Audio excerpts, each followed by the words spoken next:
Welcome to... You had to imitate me? I'm sorry. It's okay. No, I'm always imitating you. Welcome to episode 168. I had to think about it for a second. Bledsoe Said So.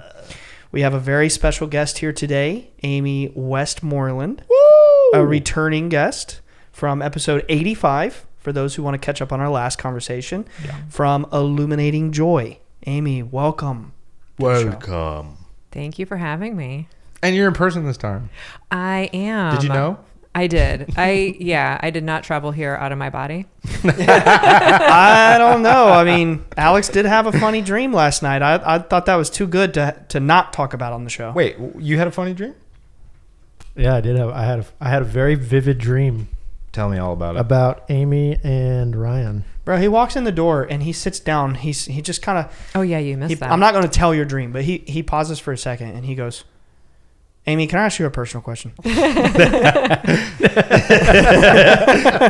goes, do you psychically spy on people? He was shook. No, I wanted to know before I revealed my dream. Oh, my God. So let's hear the dream. So it was very vivid, but it was y'all two. And it was kind of like we were in a garage. It was kind of weird. But I kind of walked up to both of you who were standing around looking into this black cube. Mm-hmm. And the black cube kind of had like, you know, like what's the Scooby-Doo movie where the faces of the people are in the well? Yeah. You know what I'm talking about? Well, it's also like the freaking bowl in Harry Potter with all the souls in it. Oh, yeah. okay. Whatever that's called. Kind of what the cube looked like to me. Like there was like faces and stuff. And y'all were talking about like remote viewing, but like spying.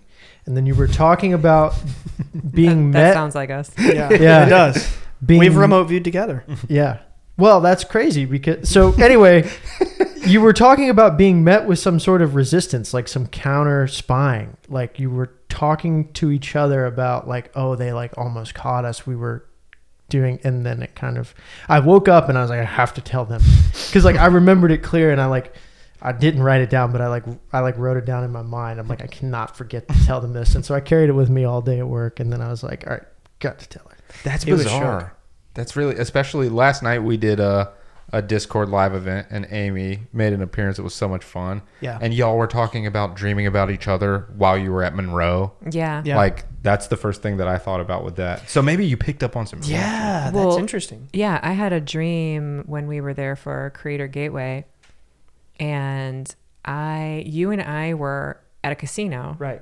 And we kept going. You know how like casinos are big and sprawling. We would go out one door and look at the street on that side and we were looking for a car. And then instead of walking around the block like normal people, we would go back into the casino to go through it to go to another set of doors. And that was the whole dream, just like walking through this casino and looking for this car. And when we finally got to the place where it was parked, it was gone. And then what was interesting is I had gone to bed early that night, and you told me that you were up playing games all night. Remember? Do you remember that part? Playing games as in like with the people at Monroe? Yeah. We were playing like magic tricks and stuff. Yeah. With Chris. Yeah. Interesting. That's wild. It's funny because they also like intentionally make casinos difficult to find how to get out of them. Mm-hmm. Yeah. So you were like lost in a casino. That's... and we never gambled. And what's interesting is when you mentioned the box, I thought about the cube. That's weird. Yeah. And I was thinking about Chris, and then you mentioned Chris again. Yeah.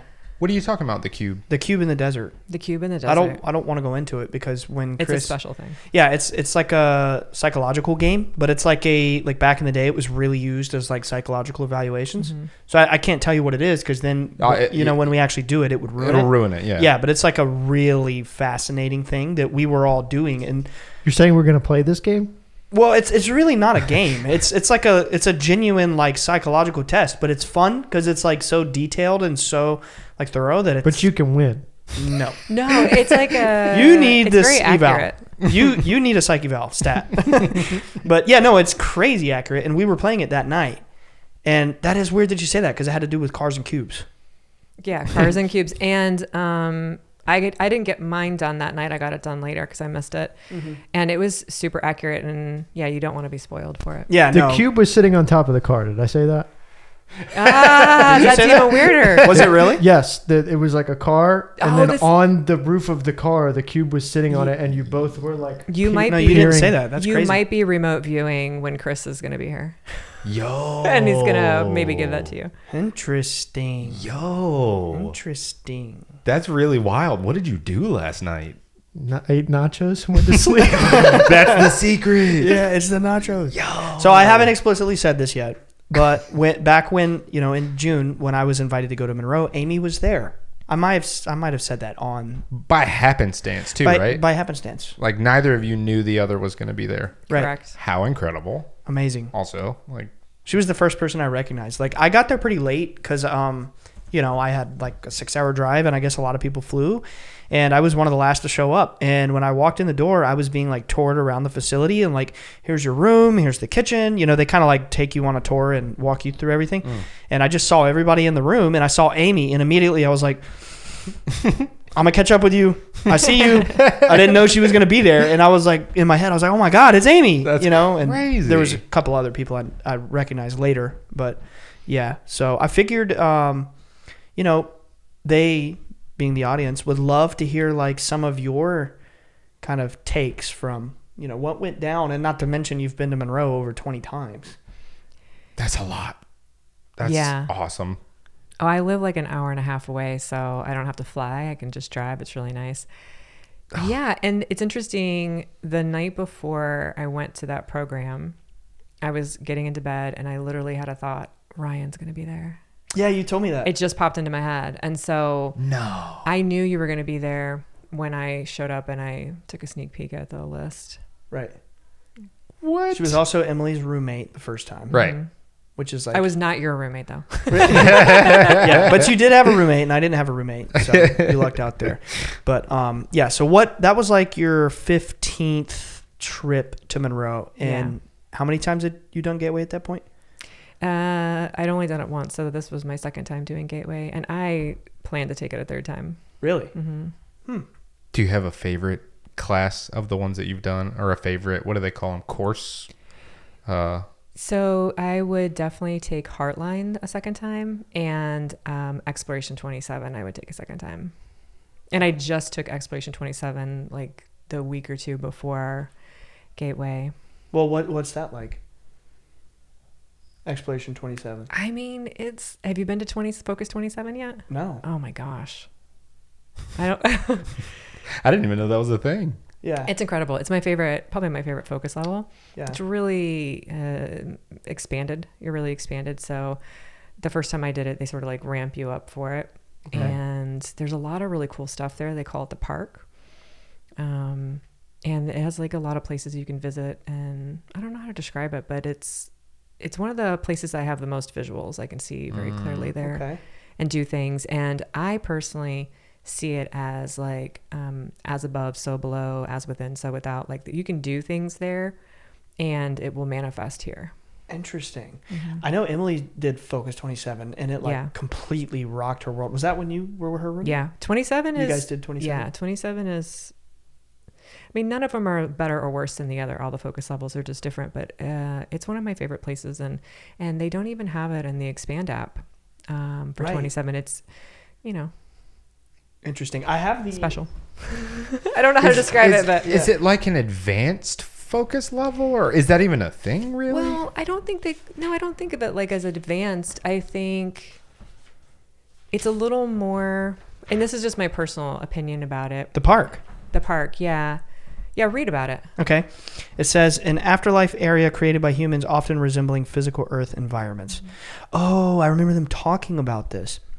Many people inhabiting Focus 27 provide assistance to new arrivals for their adjustment to living in the afterlife. It is a highly organized and structured area. There are centers of activity here providing for the needs of human beings and their continuing development in the afterlife, such as education, life review, healing and regeneration, planning, and many others. Interesting. So if I'm understanding this just based off my very limited experience there, when the way Monroe explains it, like when people die, you're kind of like potentially trapped in thought forms of like what you expected about death at the moment that you die. So sometimes I guess like the mind will create out of the body will create like a scenario, I guess, that kind of mirrors what you believed would happen when you die. Does like that sound right? Like a simulated afterlife. I mean, that sounds like something that they have said at Monroe. Yeah. Yeah, they said that at Gateway, but I'm just saying specifically about the park. You know? Yeah. Oh, so here's what's really cool about the park. I have like you can put things there and come back and visit them. Interesting. And Like what, as an example? like I have my own little house there. Oh. And everyone, like not everyone, but a lot of people describe it's very park like, you know, it's like green and everything. And mine's in a swamp. And so I told some people there and they're like, yours is in a swamp. Like everyone's like at this nice park. And I'm like, I have like this shack in a swamp. It's my house in 27. Interesting. It's just a mental place that you go and Cool. you can touch base with. And kind of like the, what is it called? The celestial sanctum And Rosicrucianism. Rosicrucianism. Yeah. mm-hmm. Yeah. Yeah. Is that what it's called? Yeah. It's like a mind palace kind of. Mm-hmm. Yeah. Yeah. Celestial Sanctum. Yeah. I have always wanted to experience that because that sounds really incredible. Well, I mean, if you think about it, it's like all the same thing. Yeah. Yeah. You know, right. it's just like a different, it's like, you know, you could practice karate, you could practice taekwondo, you could practice jujitsu, but it's all different flavors of. It's all martial arts. It's all Yeah. fighting. It's the same with this consciousness stuff, right? Like Yeah. they're all hitting at the same thing. It's just like, what package do you like? It's different flavors. You know? Yeah. But it's very fascinating. So That is fascinating. I want to walk back a little bit. Before we get really deep into the Monroe thing, I also want to focus a little bit on like you and what you do, you know, like what I would describe you as like a manifestation expert, oh, thank you. right? Manifestation wizard. A wizard, yeah. Mhm. I would say Jedi, but that's kind of like she's already a Jedi with the Monroe thing. Yeah, the manifestation swampstress. Well, that's the lady of the swamp. There it is. I've been known to have been called Magical Amy before. Magical love that. Amy. Magical Amy, yeah. I love Okay. that. But yeah, I'm just a manifesting coach, and I teach people how to manifest, especially the basics, and then You are not just a manifesting coach. you're being like really modest. Thank you. So how'd you get into it? Oh, my parents kind of knew about it. And so my dad started having out-of-body experiences when I was a little girl. And so my path for that was created at that point. I was learning about that. He had Bob Monroe's books. Oh. And then my mom, her brother trained with, if I'm not mistaken, Jack Canfield. I don't know who's the chicken soup for the soup guy. Oh, chicken soup for the soul guy. Right. Yeah. Oh, yeah. Yeah. That's right. I don't know if they trained together, but they trained under the same guy Okay. who was this big manifesting guy back in the 70s or 80s or something like that. So my mom and dad got this information from my mom's brother, but they only applied manifesting for business and sales and money. They didn't apply it to anything else. So there were these books laying around my house when I was a kid, and I would pick them up, and you know, I just started thinking, well, why don't we apply it to everything else? Like, why are we only? It's like those manifesting money books. Yeah. Like that kind of thing. Yeah, stuff like that. And it was very action oriented. There was a lot of like, you know, action stuff involved in that. But so I started experimenting with it, especially in college, just writing and journaling and being like, okay, I want to see if I can manifest this. And things would happen, and they would happen fast. And then I wanted to understand how it worked. Right. And that's where, as soon as you try to understand how it works, you're like, you sort of like go down. Yeah. Your success rate plummets for a second. It's like when we were talking about falling asleep. Like if you think about Yeah. falling asleep, it doesn't happen. Yeah. Yeah. So I imagine like between where you started with your whole like path to, you know, when I think of you as young Amy, like just finding out about manifesting, you're like, this is so cool. And you're like the rest of us who are like, I want to manifest something, but you don't really have that, like, you can't really touch the experience of it. And then where you are now is, you know, you're on the other side and you're like, oh yeah, this is without a doubt. Like we were talking about it this morning, like this, I have the knowing, like it is real. It is possible. You've had a lifetime of experiences that have proven to you that it works. What I'm curious to know is like what that process was like as you were going on this journey. What things and you don't have to go into private things, but like what things began to unfold to where you began to realize without a doubt, this stuff is true, this stuff is possible, we do have these abilities. Like there had to be something that pushed you deeper into this path, right? Yeah, I think most people who come to manifesting are trying to get something they can't get their hands around otherwise. So they start a deeper search into how can I do this? And it's usually something that's possible, but for some reason they're struggling with it. So I was working on a lot of different things, but the big shift for me was from a one universe to like a multiverse, parallel reality perspective. And I really was listening to Bashar and his information around that time. And I just started applying the information, and I already knew how to manifest. I was already really good at it, but that really was a game changer for me to realize everything exists here and now. The idea that creation is finished, it's all accessible right here, just on different, the best way to describe it is like different frequencies, like radio waves. Yeah. So right now we could get a radio and we could tune it to one channel and we could hear what's streaming on it. Right. But at the same time, all these other channels are broadcasting, and that's what manifesting is. It's like you're not creating something out of nowhere. You're just tuning your mind to a different channel by thinking in advance about it and doing different things. And all of a sudden you tap into it and you're on that frequency. Frequency is not the right word exactly, but it's just a great way to explain it. Yeah. It makes sense. Like when you say frequency, that's very fascinating. And we've been talking about this today, but the guys weren't here for this conversation. You were telling me about how, you really do understand that we can shift into parallel versions of our reality. And I'm curious to hear like more about that. Like, my mind is like, how is this possible? Well, okay, maybe I know it's possible, but it's like, how can I know that this is possible? Right. So, you actually believe that we can shift into parallel realities. Oh, I know we can. We can't see this. What I'm saying. I don't believe There's it. a difference in belief and knowing.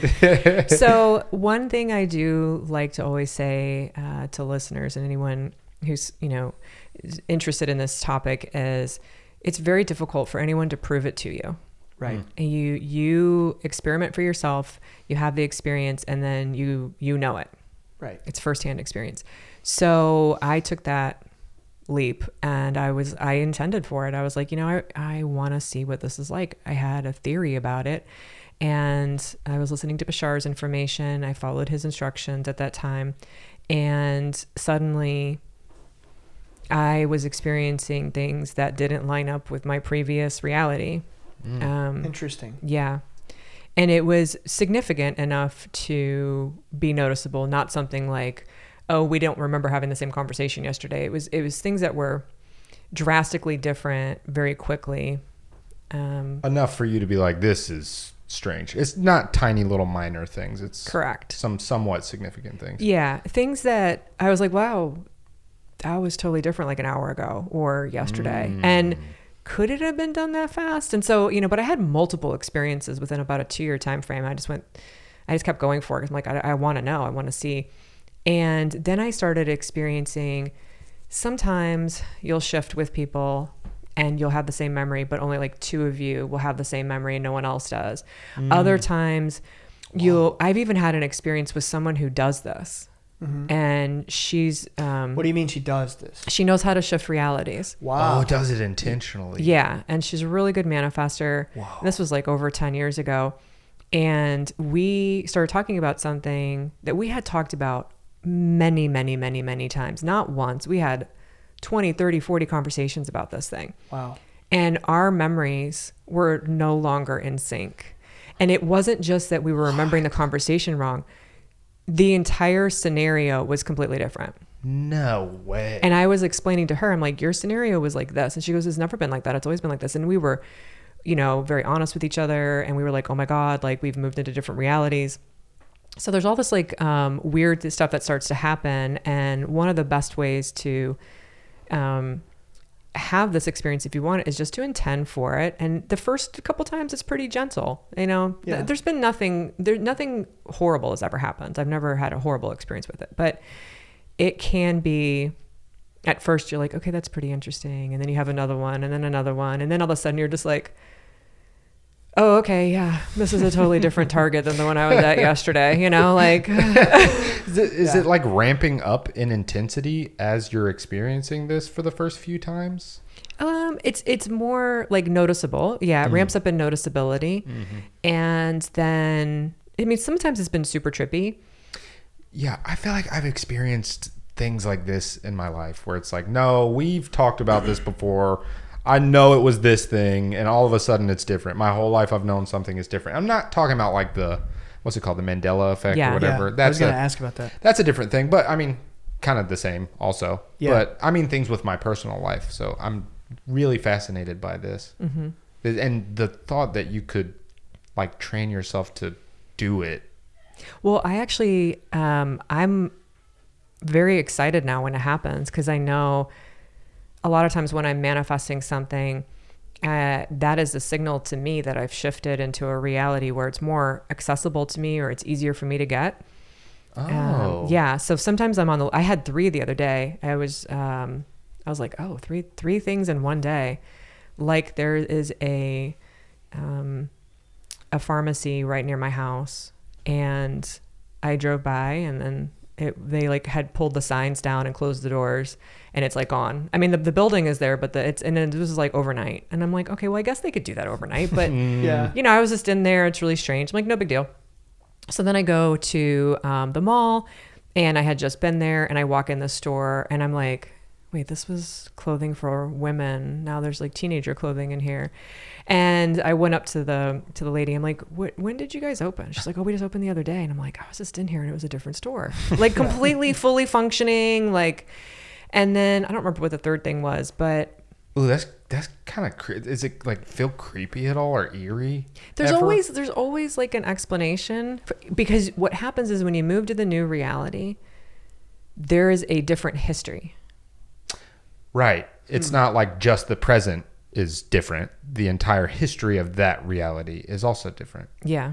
My sense tells me that this is like possible for everybody. Just like, you know, seeing the lights is possible for everybody, or meditating and going out of body is possible for everybody, and may even potentially happen unconsciously for many people. But I feel like when you seek these higher levels of the spiritual path, like, you know, for example, you being a manifester, we've been talking about this for 2 days now since you've been here.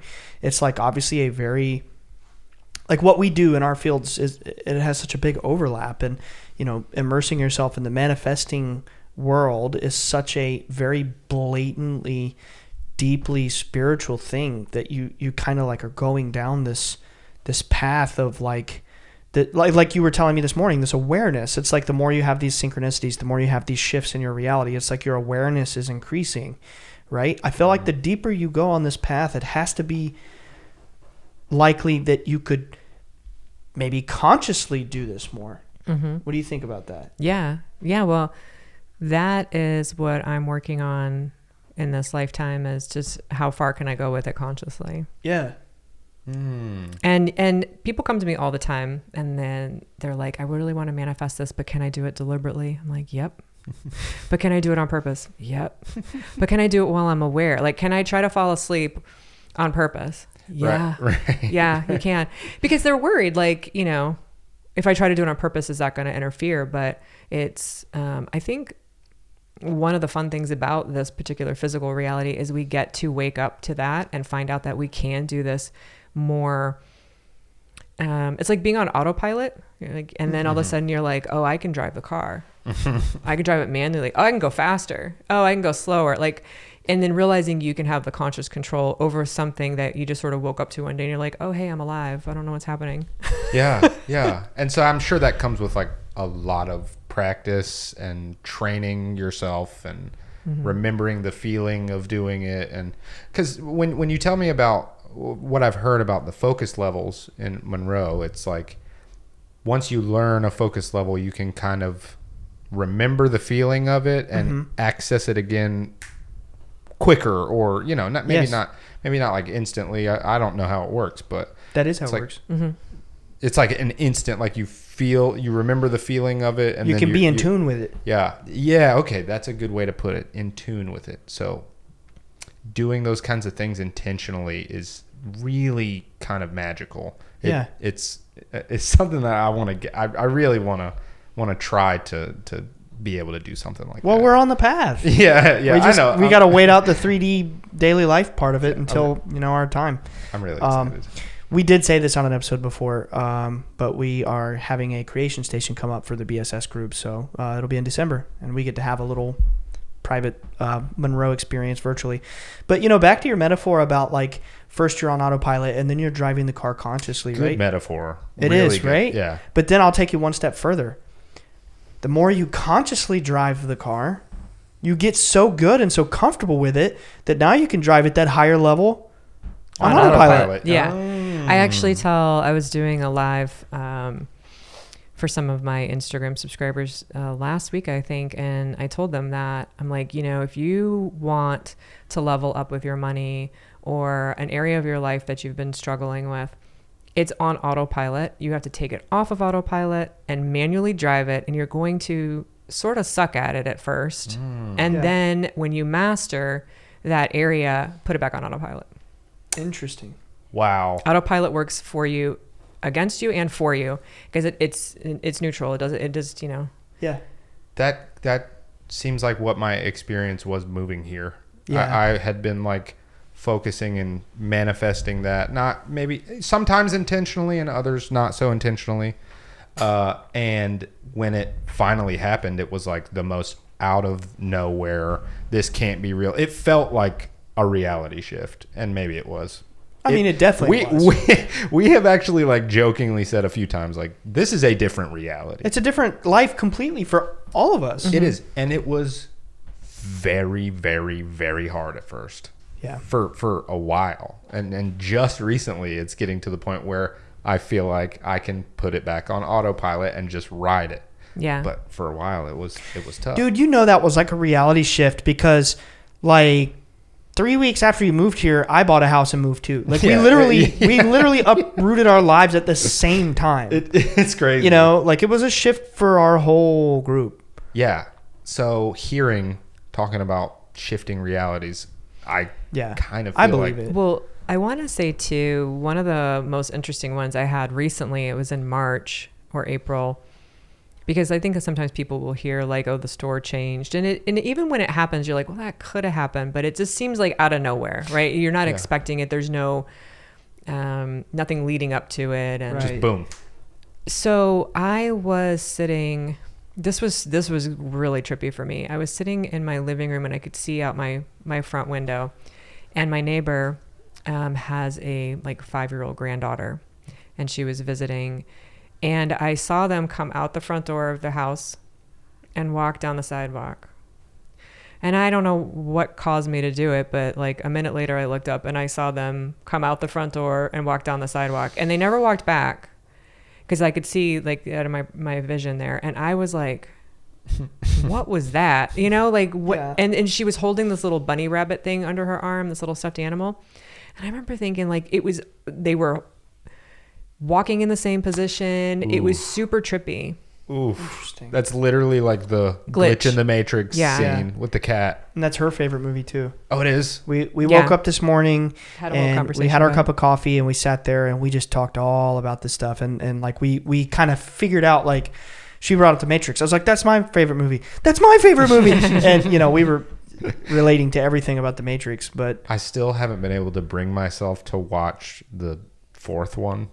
It's so good. Is it really? Honestly, the newest one? I think you should. Yeah. Really? It's okay. different than the other ones. And sure. But I really liked it. I'm also deeply romantic, so. Great. What I feel that. I feel that.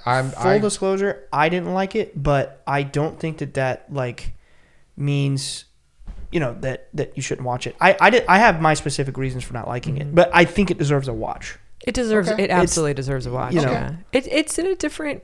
It has a different feel to it than the other ones. Mm-hmm. Yeah. Yeah. Well, they were made like 20 years apart. I've always heard people say like, "Oh, only the first Matrix is good. The other two are." I love 2 and 3. I love the whole trilogy. Every single one of them. I love each one better than the last one. Yeah. Not really. No specific order. I love them all equally. Yeah, I love them all. First one's my favorite, of course, Yeah. just because it was so groundbreaking, but I love 2 and 3, bro. But 4, yeah, I don't want to even go into why I don't like it, because you should watch it. You should see it for yourself. Just based off of your recommendation. And it's nostalgia. Yeah, for sure. It's nostalgia. For sure. It's worth a watch. It is definitely worth a watch. And like I said, I'm romantic, and it has, I mean, I know there's like the love story of them anyway, but it's, I don't know, it's more romantic. I love it. Like the tone of the movie. The tone of the movie. Oh, I love that. That's a little bit. It's not, yes, yeah, you got to watch it to see what I'm talking about, but I will. it's not like they're like la la la la. Yeah, dancing no, around. I know what you're talking about. But the theme of it is, Yeah. I've always, ever since I was a kid, I have had this like connection with those movies, and I've always wanted some of those concepts to be real things. And so growing up and learning about the stuff that we talk about on this show, I'm like, oh, a lot of it is. Like, a lot of it actually is. Like, that movie is an allegory for a lot of the things that we talk about. Manifestation, shifting realities. Also, just like the fact that we're in a simulation. Yeah.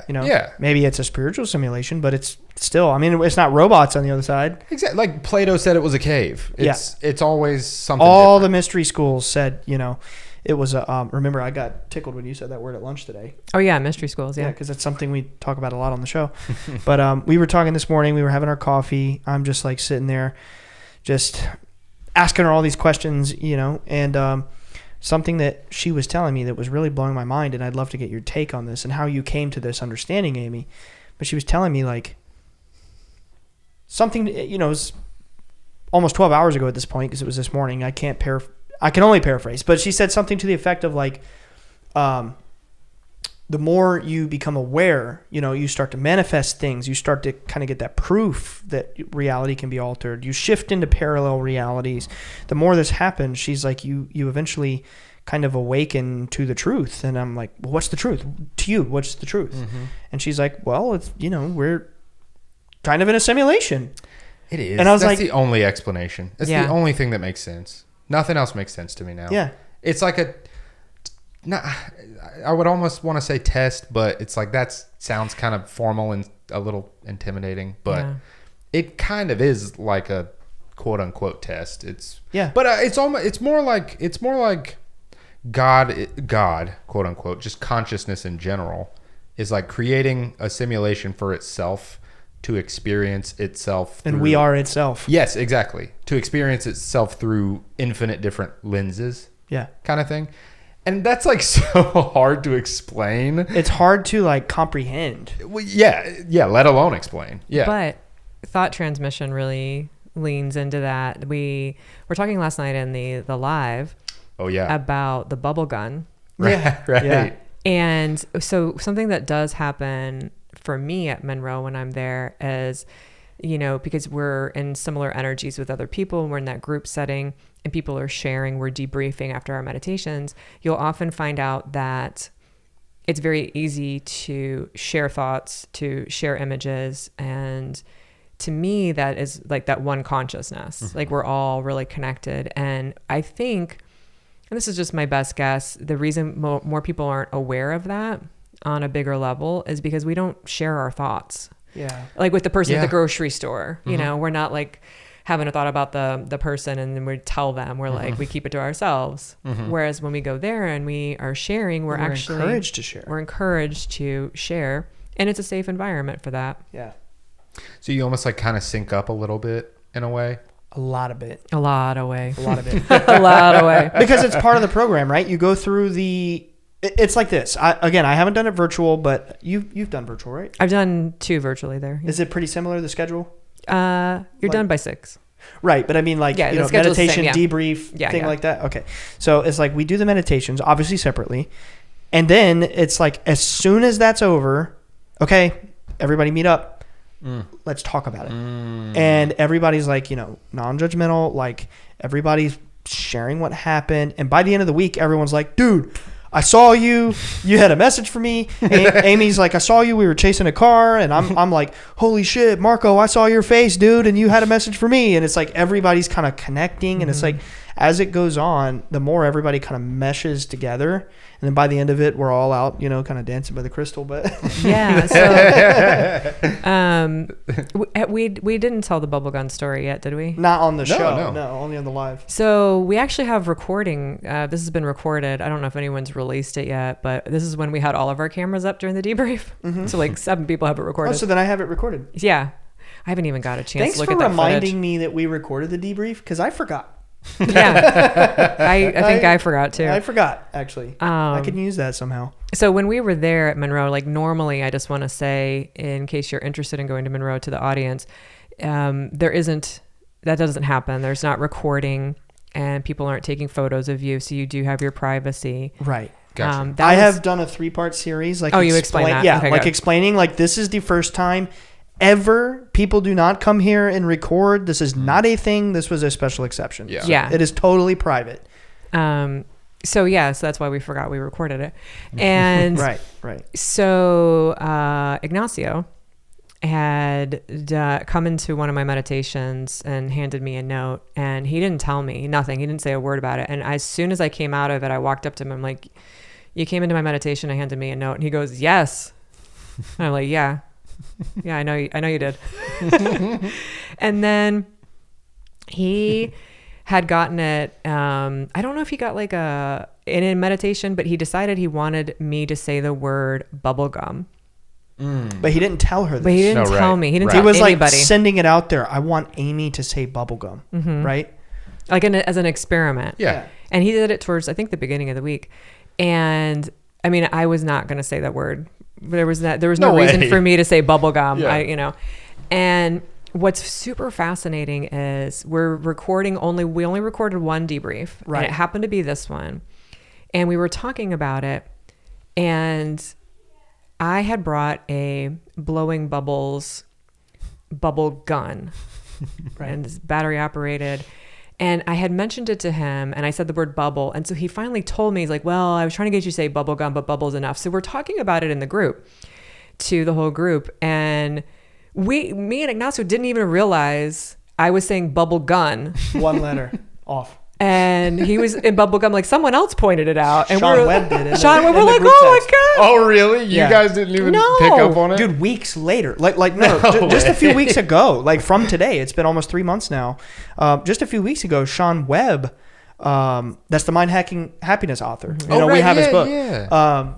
He texted in the group. He was like, bubble gum. Do you guys realize this? Yeah. Months later. Yeah. That is so awesome. And here's what's so fascinating about it. Like you said, I've been to Monroe a bunch of times.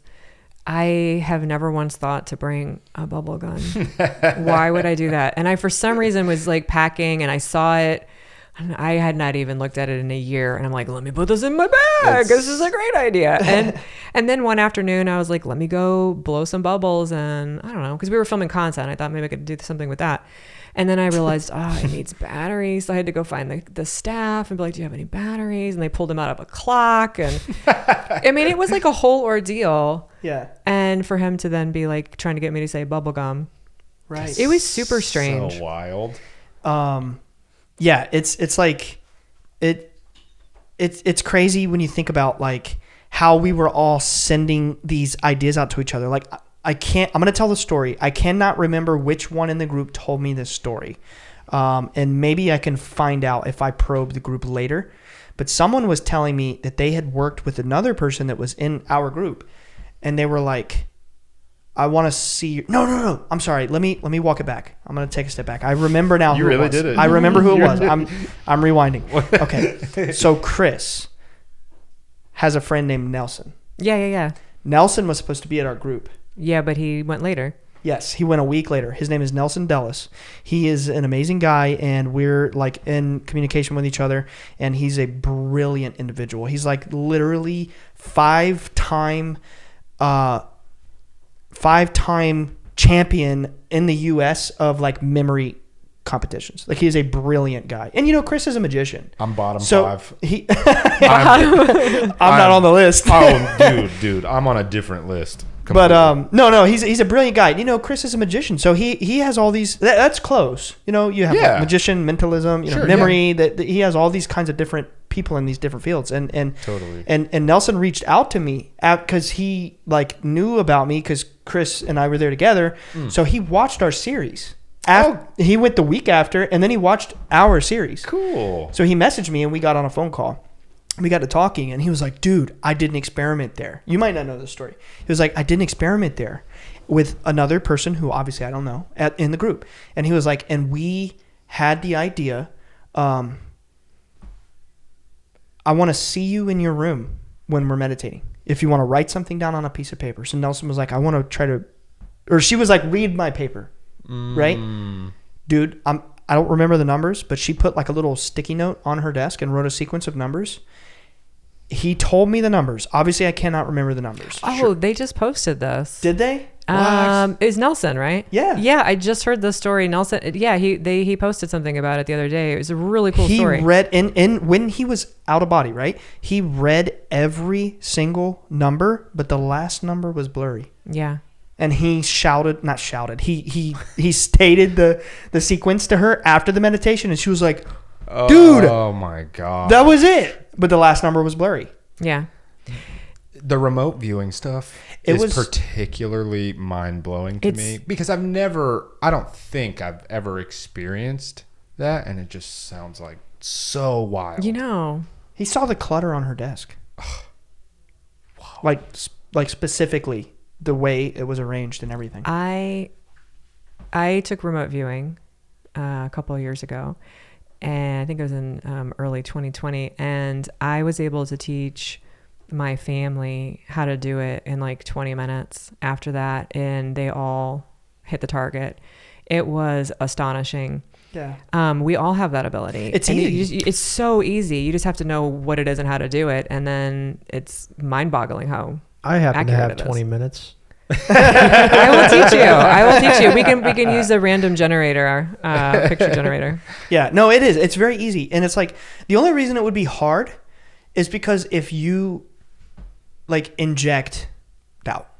Sure, yeah. It's like everyone has the have the ability. The ability and the potential to do it as long as you're not like getting in the way. Yeah. Right. Like getting in your own way. It's being really open. And something that I love about the Monroe Institute is it is a space where you go and they offer these like programs and sound signals and these wonderful trainers, and you get to have your own experience. They don't tell you what you're going to experience, and they don't front load you on stuff. Mm-hmm. They don't tell you anything that's going to happen. Mm-hmm. They just explain, here's the practice you're going to do. This is why this is possible. And they kind of educate you. Like they'll show you like scientific videos on the brain and how, how brain waves work. And like they'll tell you the why. They do not tell you the what. Like purposefully. Right. Intentionally. Yes. Yeah. To not front load. That's why we have debriefs. Yeah. Because then it's like, what did you see? Right.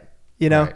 Yeah, what so happened? They tell you afterwards. Yes. Well, yeah. Yes. And that's interesting is that's why I'm not saying much about Focus 27. Right. Sure. I don't want to front load people. Good call. Makes sense. Other than my swamp shack. And my house is across the street from a swamp. So yeah. You told me now. there's turtles over there. Yeah. And so if you're ever in 27, please come to my swamp shack. It's open for visitation. Sounds awesome. Party it's at really the swamp got nothing shack. in it. It has no furniture in it. It has a trap door.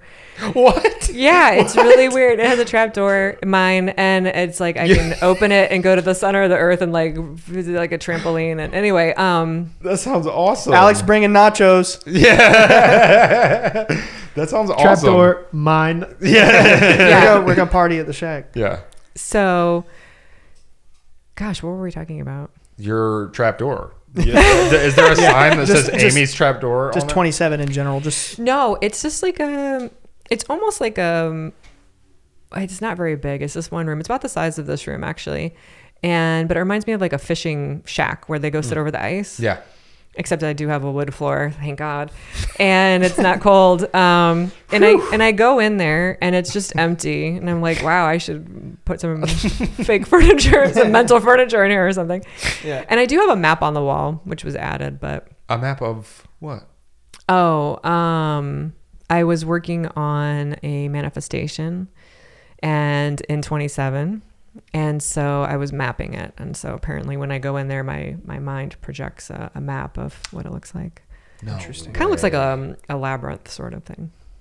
Wow. You know what's a crazy little synchronicity that Amy and I shared today? First of all, let me say that again. First of all. Yes. I feel like we've been having a lot of synchronicities, whether you've noticed it or not. Oh, we've had a ton. We have seen the number 33 everywhere. Yeah. Like everywhere. And I won't go into why that was specifically. I told you guys last night, but maybe it's private information. But I'm not going to go into why that was like immediately significant between me and Amy.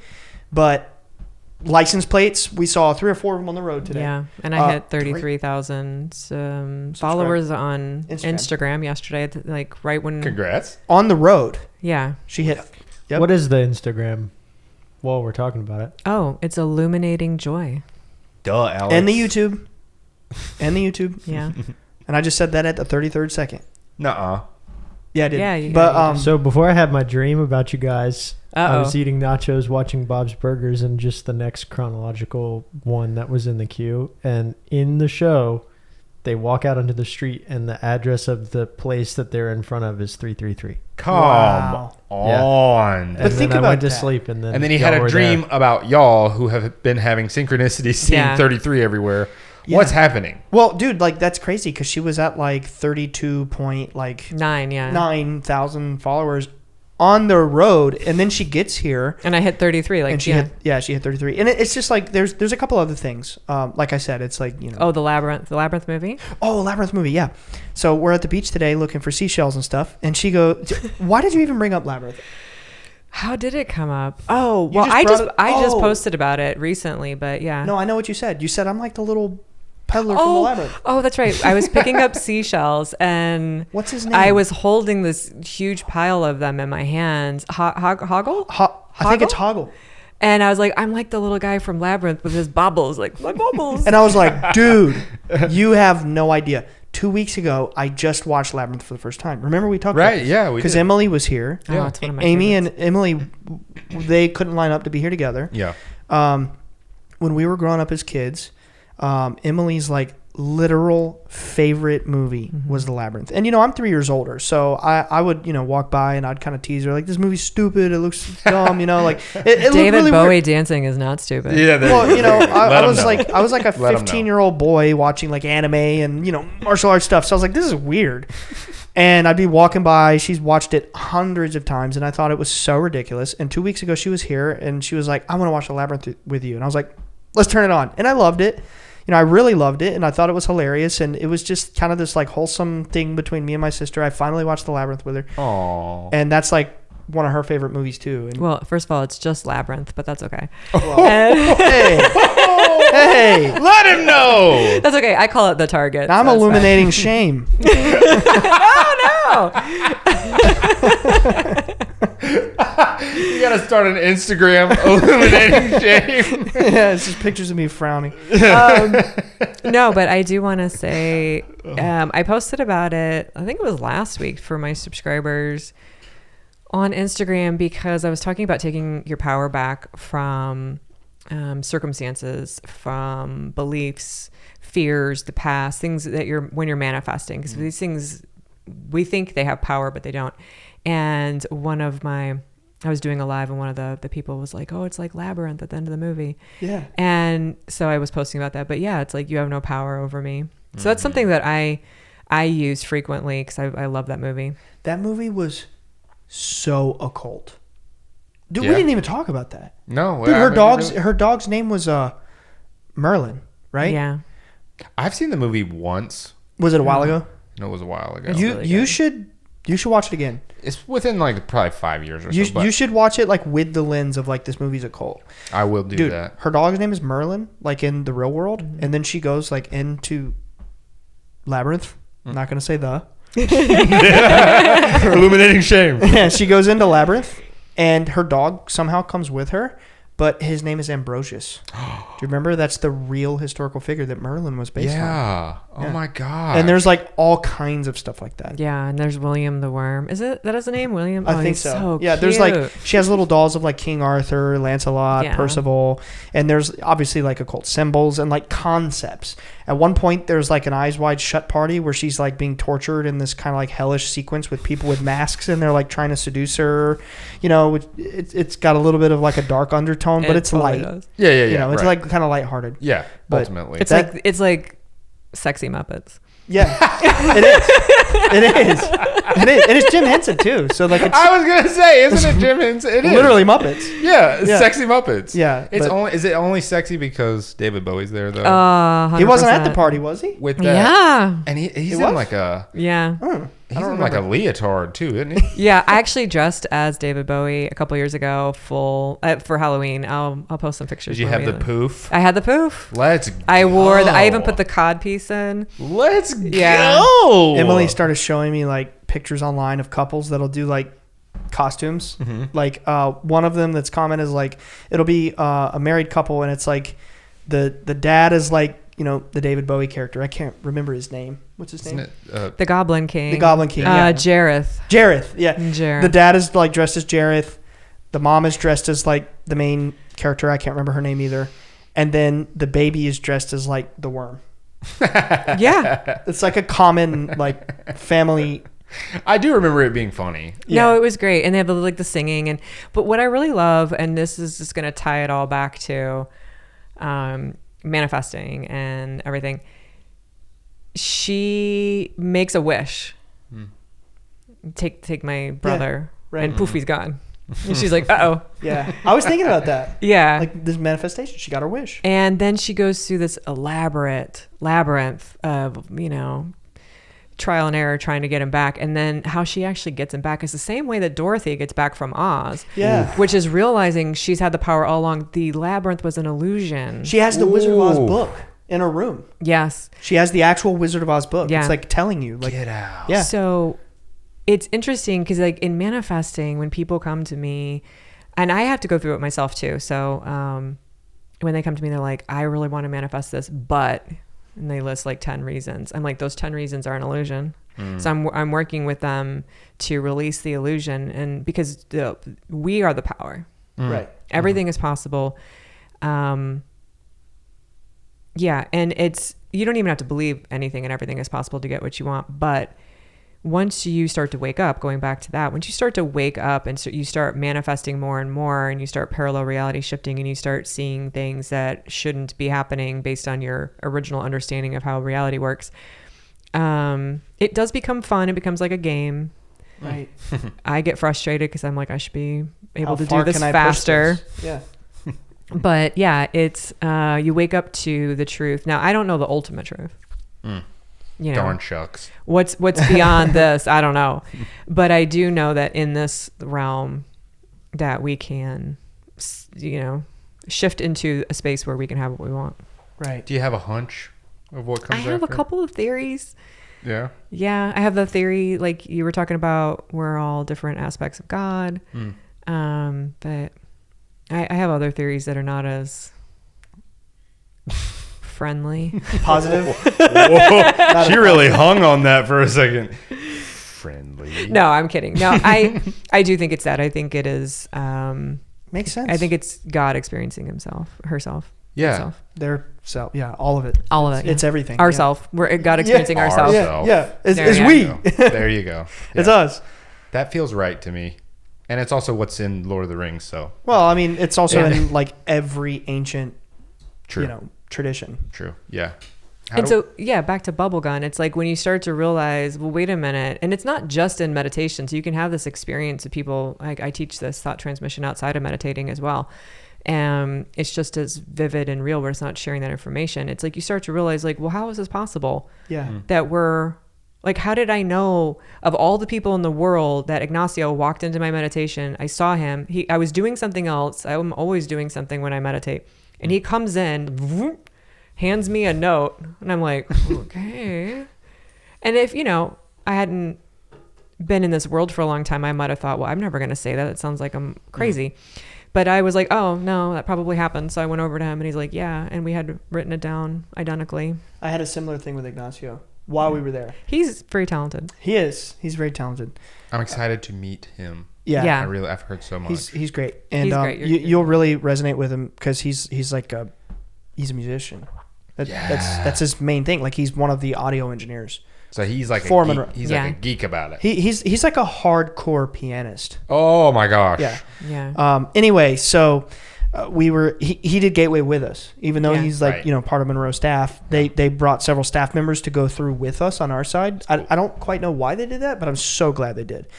And so we were doing one of the meditations, and I saw his face kind of like looming flash in my meditation, Ignacio.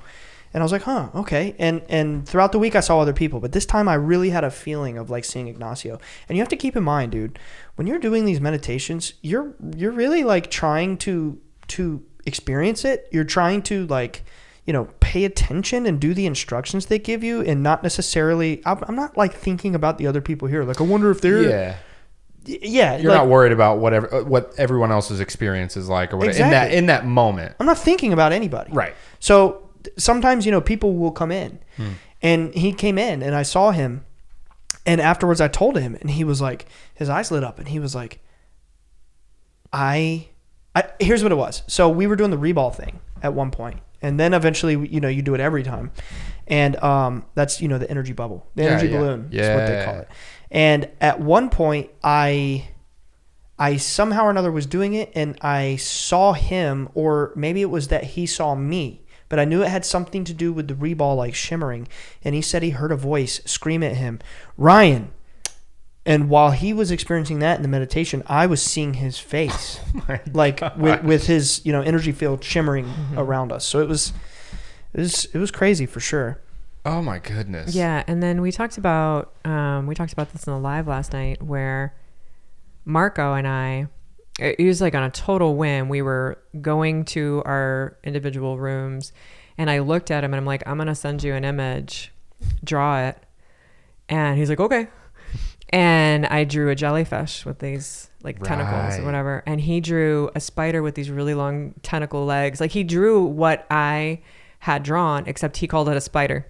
But it was like the exact same shape with all the legs and all the... Yes. Bro, I saw the drawing. Like he pulled it out at the debrief and he showed everybody. And we put them together. And what's interesting is in remote viewing, by the way, you don't say what it is. Right. So like I called it a jellyfish, he called it a spider, but in remote viewing it would just be the shapes. The shape of what it is. Yeah.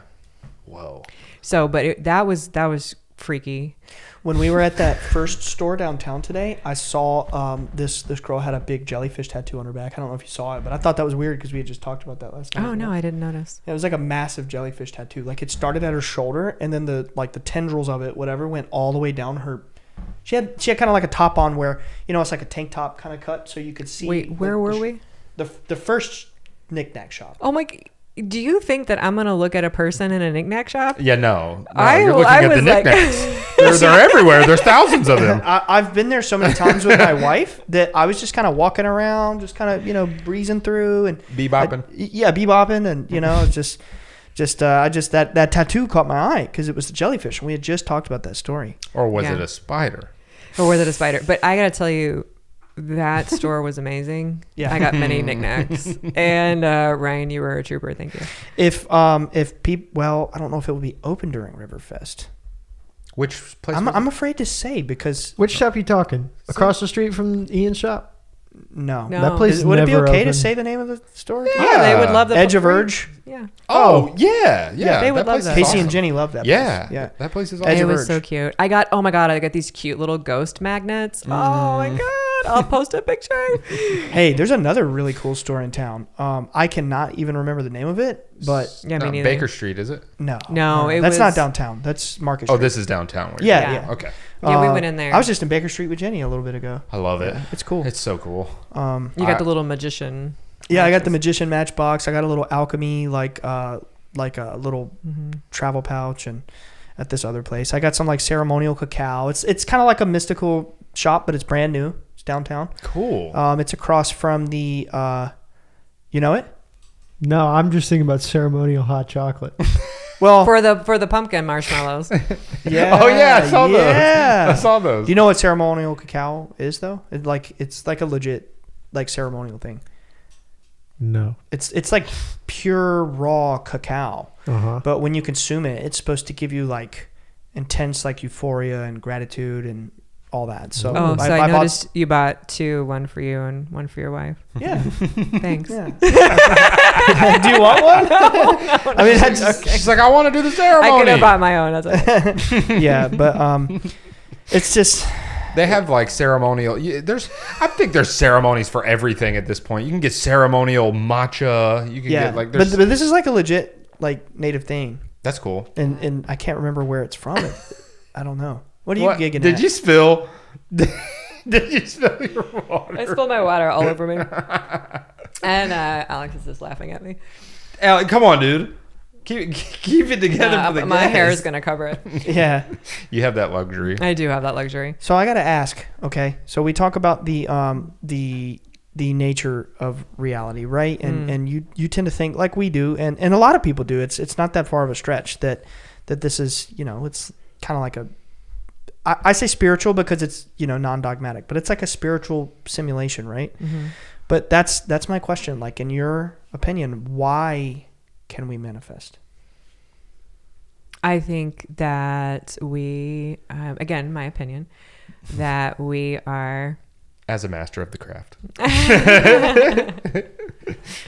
Well, if we go back to the original idea, God is experiencing ourself as all these different points of view. Well, what is God? God is a creator.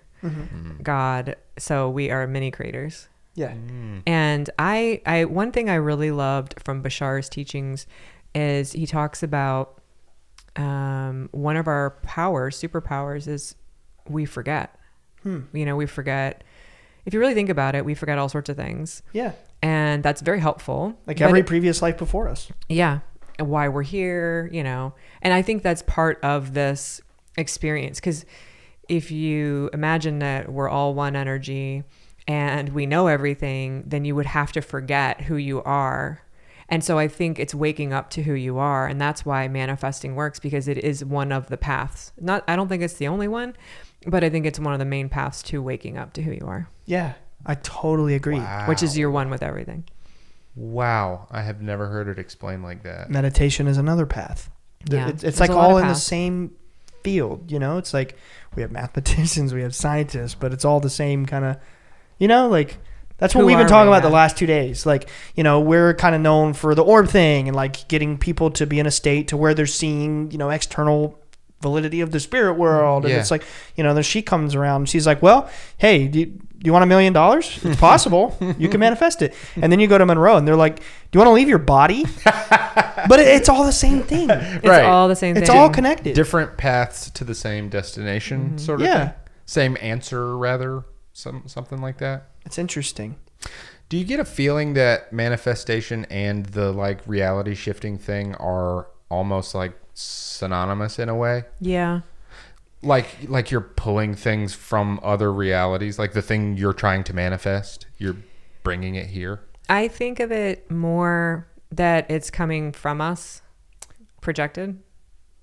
Whoa. How so?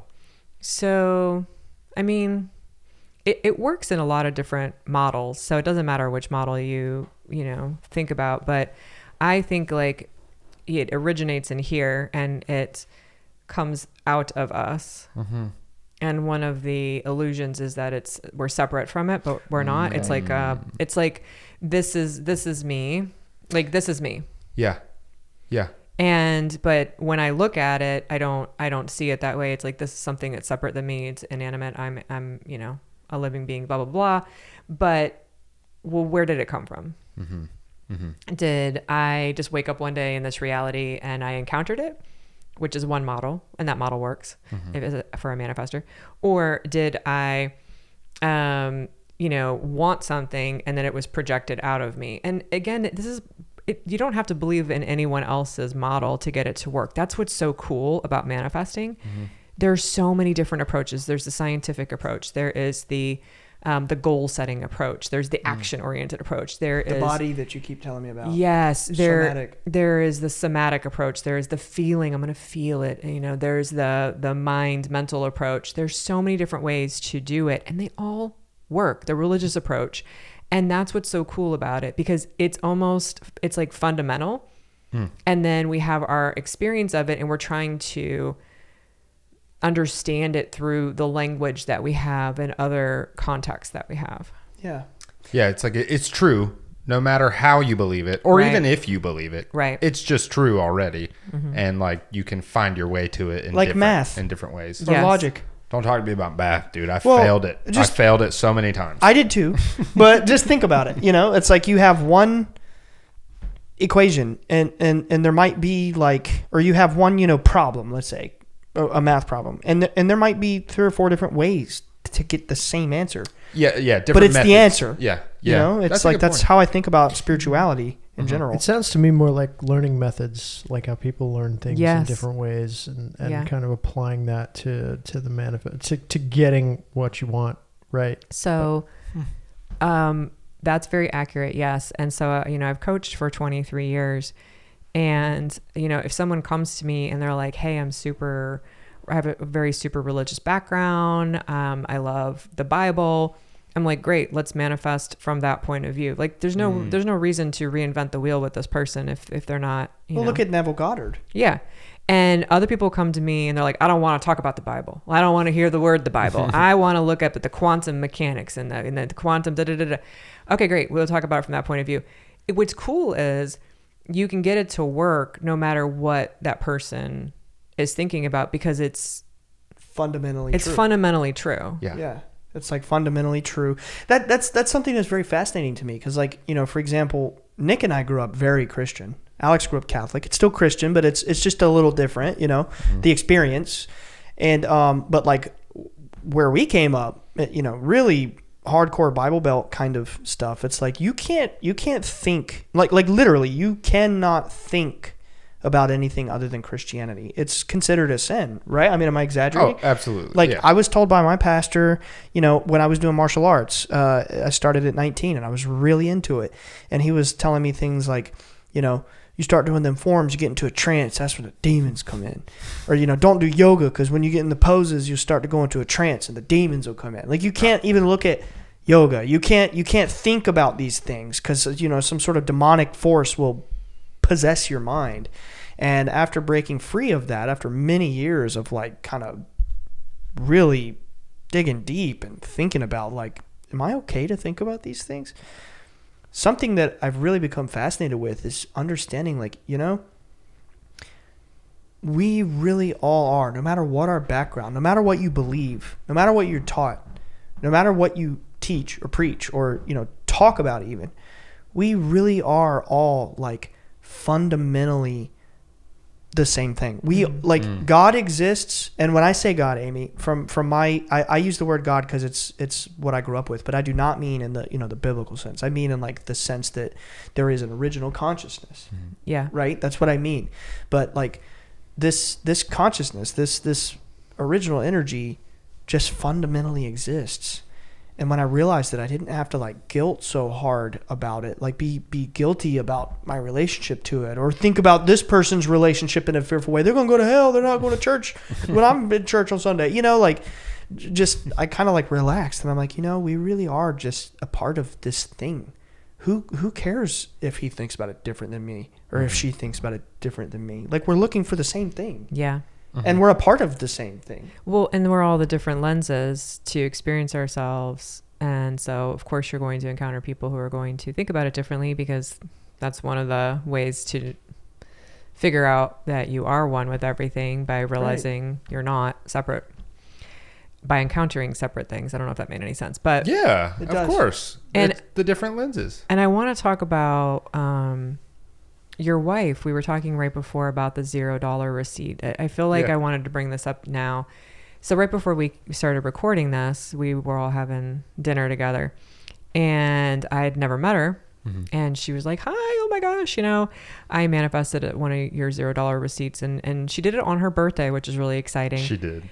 But I want to talk about I teach people, I do these little things, right? Like rainbows and $0 receipts and gift cards, so that people can have an experience. We don't have a lot of resistance around those things, and they can see how it shows up. And then if they want to keep going with it, they can. And would you tell the story? Are you interested? Yeah, no, absolutely. She got really into your content after we had you on the show the first time. And she looked at, like, she saw your video about manifesting rainbows, and she was like, oh, that's so cool.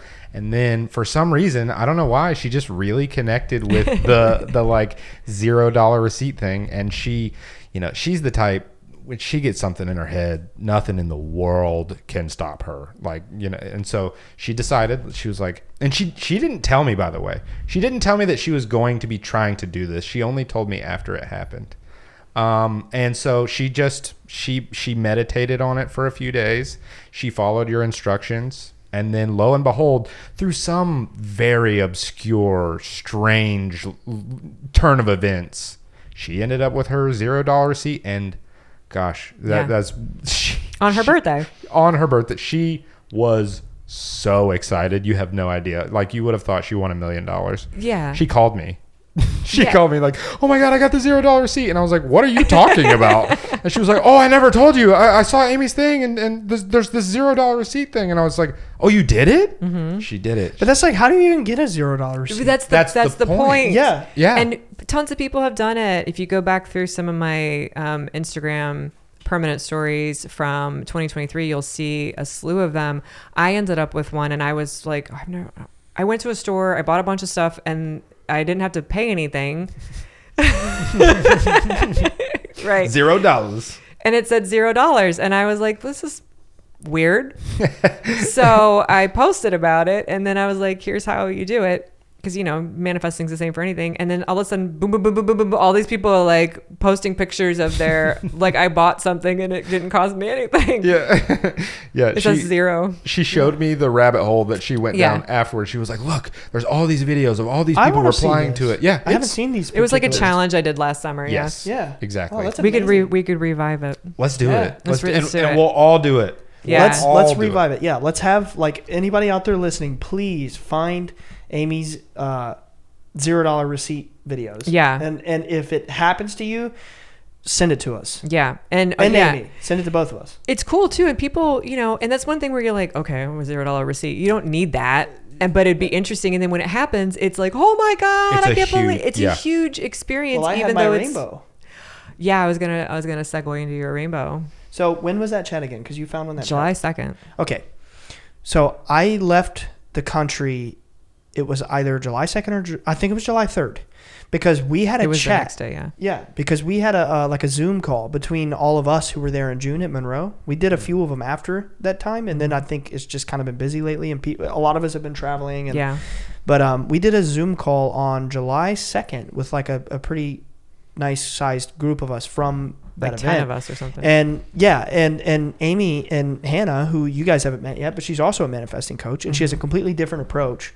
So it was really cool being at Monroe with Amy and Hannah and hearing both of their, you know, like it's like both work, but, you know, the approach is like what suits you. Yeah. You know, so they were both like just giving their tips and giving their tricks. And then we get in the Zoom call and they've kind of like, you know, worked together on like, let's all manifest a rainbow. Right. When I landed in Frankfurt 2 days later, I got off the plane. Yeah. So I walked everyone through it. It took like a minute. I'm like, close your eyes, blah, blah, blah, blah, do this. And then like, I think it was like the next day or the day after, Ryan's like, here's my rainbow. I gotta try this. Walking off the plane. Wow, look at that. And look, you know, for anybody out there who's skeptical, it's like, okay, well, a rainbow is a natural phenomenon. Yeah, and I haven't seen one since. Yeah. And I can't think of the last time I've seen one. It's not like you're just seeing rainbows all the time. Yeah. Well, I do, but it's because I visualize them all the time. You know, it's like Neo sees code all the time. Right. You know what I mean? Neo sees the code. You're the Neo of rainbows. Yeah. Yes, it's code. Rainbows are code for me. No, I saw a halo on the drive down here yesterday. Like a rainbow halo? Yeah, around the sun. You didn't tell me that. I did. I told you, remember I was leaning forward, or maybe I was telling your wife. You must have been telling me. No, you told us all. Did she? Uh-huh. I remember. Well, there you go. You're caught. I'm caught. Well, clearly someone listens. Oh. Get him! I'm gonna go start an Instagram. It's gonna be called Radiating Shame. wait, we went from illuminating shame. Well, I can't like copy her. You know, it's gotta No, be. but yeah, now we're gonna have to go get those names. Yeah. they're The next gonna thing be we know, gone. we're gonna be followed by Radiating Shame. We're about to have so many people in the Discord change their name to radiating shame. Yeah, Radiating No Shame. negative self-talk. No, Yes. No. We don't do that. We do not do that. Radiating We do not joy. condone negative self-talk on this show. We condemn it. We Yeah. condemn it, in fact. I finally got that down. You did it, That's so funny. At one point, I accidentally condoned human sacrifice Oh, hang on. whoops. At one point? Whoops. At like 3 points? because I get confused between the word condemn and condone. Classic mistake. It's obviously a joke. It's a bit. Yeah. 'Cause we condemn human sacrifice. We were doing an episode on Valentine's Day. Turns out they did human sacrifice back in Roman times. Yeah. So I tried to condemn it, but I got the word switched. So it's So like a you running. said condone. Yeah. He did. So Yeah. it's like a little running bit. Yeah. That's If you okay, want a that's good okay. laugh on the drive home, listen to the Valentine's Valentine's Day The Day Valentine's Day episode. special. Yeah. Honestly, it's pretty bad. No, it's great. No, it is, but it's great because it's like it's out there, dude. It was great. Talking I loved about things. Yeah. we learned a lot. Ran out of notes in like 15 minutes. It was great. But that's a great rainbow, and you got that one so fast. It's so clear. 2 and days. Huge. Look Yeah. at my Monroe shirt too. Yeah, Also, you're beaming. beaming. Yeah. Yeah. Just like couldn't be happier. I'm radiating. You are. You're I'm radiating. gonna change my name. So do you want me to do it right now with everyone? It's real fast. Yes. Yeah. Yes. Because I don't think I did it last time. I did the Superman thing with you all last time. But Yes, I do remember that. Okay, so whoever's listening, audience and everything like that, if you're in a position where you can close your eyes, and I know you don't visualize, but You remembered that? yeah, of course. It's hard for me. Yeah. It, Dude, she remembered from last time that Yeah. you have I affectation. appreciate that. Do just do your best with it because it'll still work. So if you can't visualize, do this anyway. So close your eyes and imagine you are looking up at the sky and you're seeing a big, beautiful rainbow, like one of the bow rainbows. And now put a smile on your real face, the one that, yeah. I already had one. Oh, yeah, because everyone smiles. Now I have one. And if you want to go the extra step, you can imagine using your phone, your imaginary phone in your mind to take a picture of it.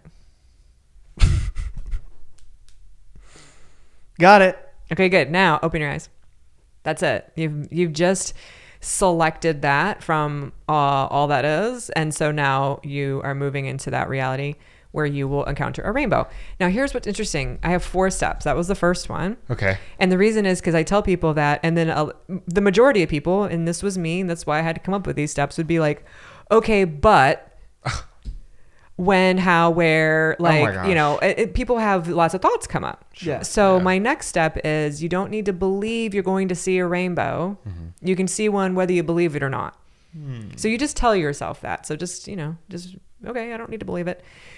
My third step is release resistance. And that is anything that comes up in your mind that is like doubt. Oh, well, I'm not going to see a rainbow. It's not going to be me. What if it's hard for me? Self-doubt.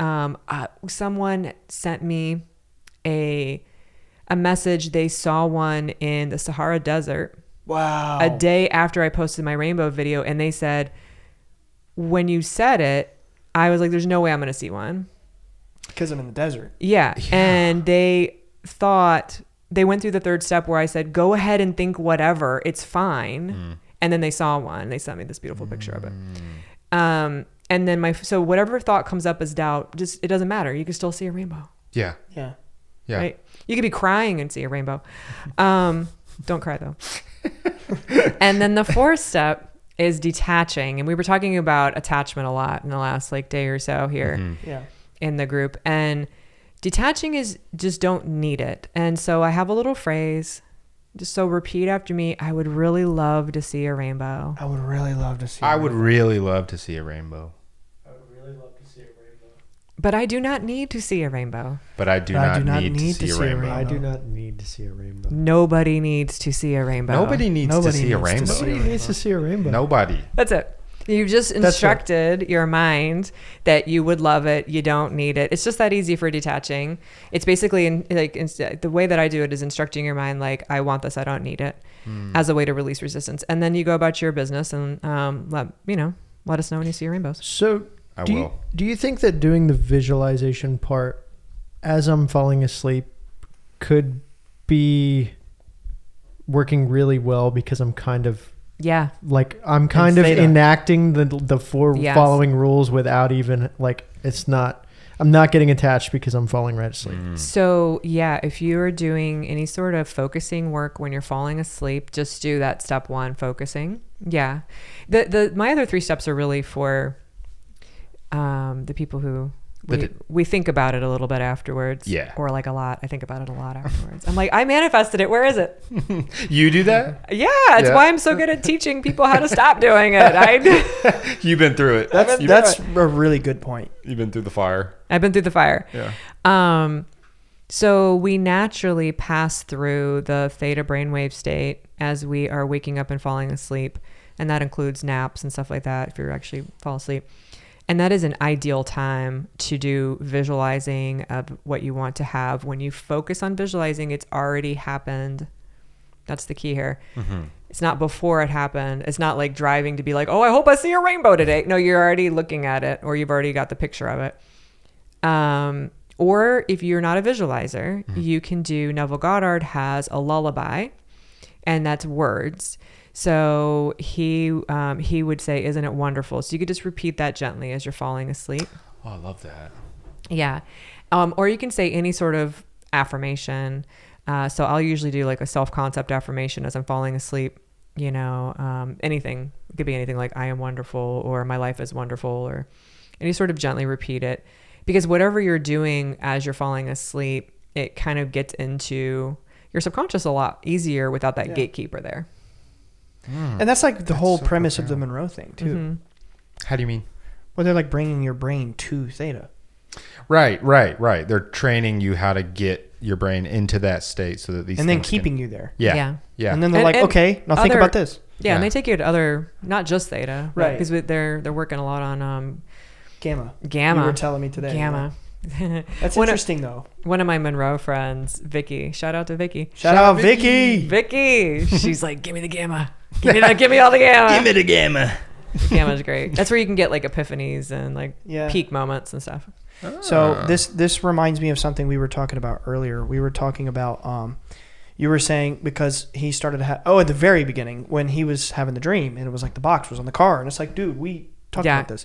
By the way, for those listening right now, if you heard our previous 3-part Monroe series about my experience there, and I tell the story of the miracle when I was like, there's going to be a miracle tonight, and then it was on TV. This is the Amy. Yeah, that we were at lunch together, and then we were sitting beside each other that night next to Joe McMoneagle, and it's said on TV, wow, Joe, this is a miracle. And me and Amy were just like, because you heard me say it earlier. Yeah. And at lunch, I was telling them. And it was just me and you and the president or the CEO and the vice instructor. president. Yeah. No, it was Archie. Oh, it was Archie. Yeah, at that moment. It was Archie. Yeah, so. And I was telling them, like, I don't know what this means. I just heard the words, there's going to be a miracle tonight. And Amy and Alan and Archie, they were like, well, I mean, it could mean anything. It doesn't have to mean that, something is necessarily, it could be subjective. It could be, and they were like, yeah, it's, just don't put too much pressure on it. And I was like, well, I guess everything that happens here is kind of like a miracle. And then boom, it said the word on the TV and we just locked eyes. Like, it's a miracle. You both felt Crazy. it at the same time. Yeah. Yeah. And this, I do want to say something about manifesting. So a lot of people come to me, they're like, well, I focused on what I wanted and I got something different than I thought. Like some people will imagine a rainbow and they'll see, a sign of a rainbow or something. I just saw one today, remember? Yeah. You were sitting down doing the tarot thing and I was like, a rainbow just drove by. So this happens on the journey of On a truck. manifesting, and it's about helping you get that skill set to get more and more clear about what it looks like to have the thing it is that you want. So if you've ever experienced this as a manifester and you're like, I'm trying to get this one thing and it keeps showing up as slightly different, even though it is actually accurate. We were talking about the genie, the tricky genie. The wish. Maybe you don't get exactly what you wish for. You never do. Yeah. But with manifesting, when that happens, that's not a problem.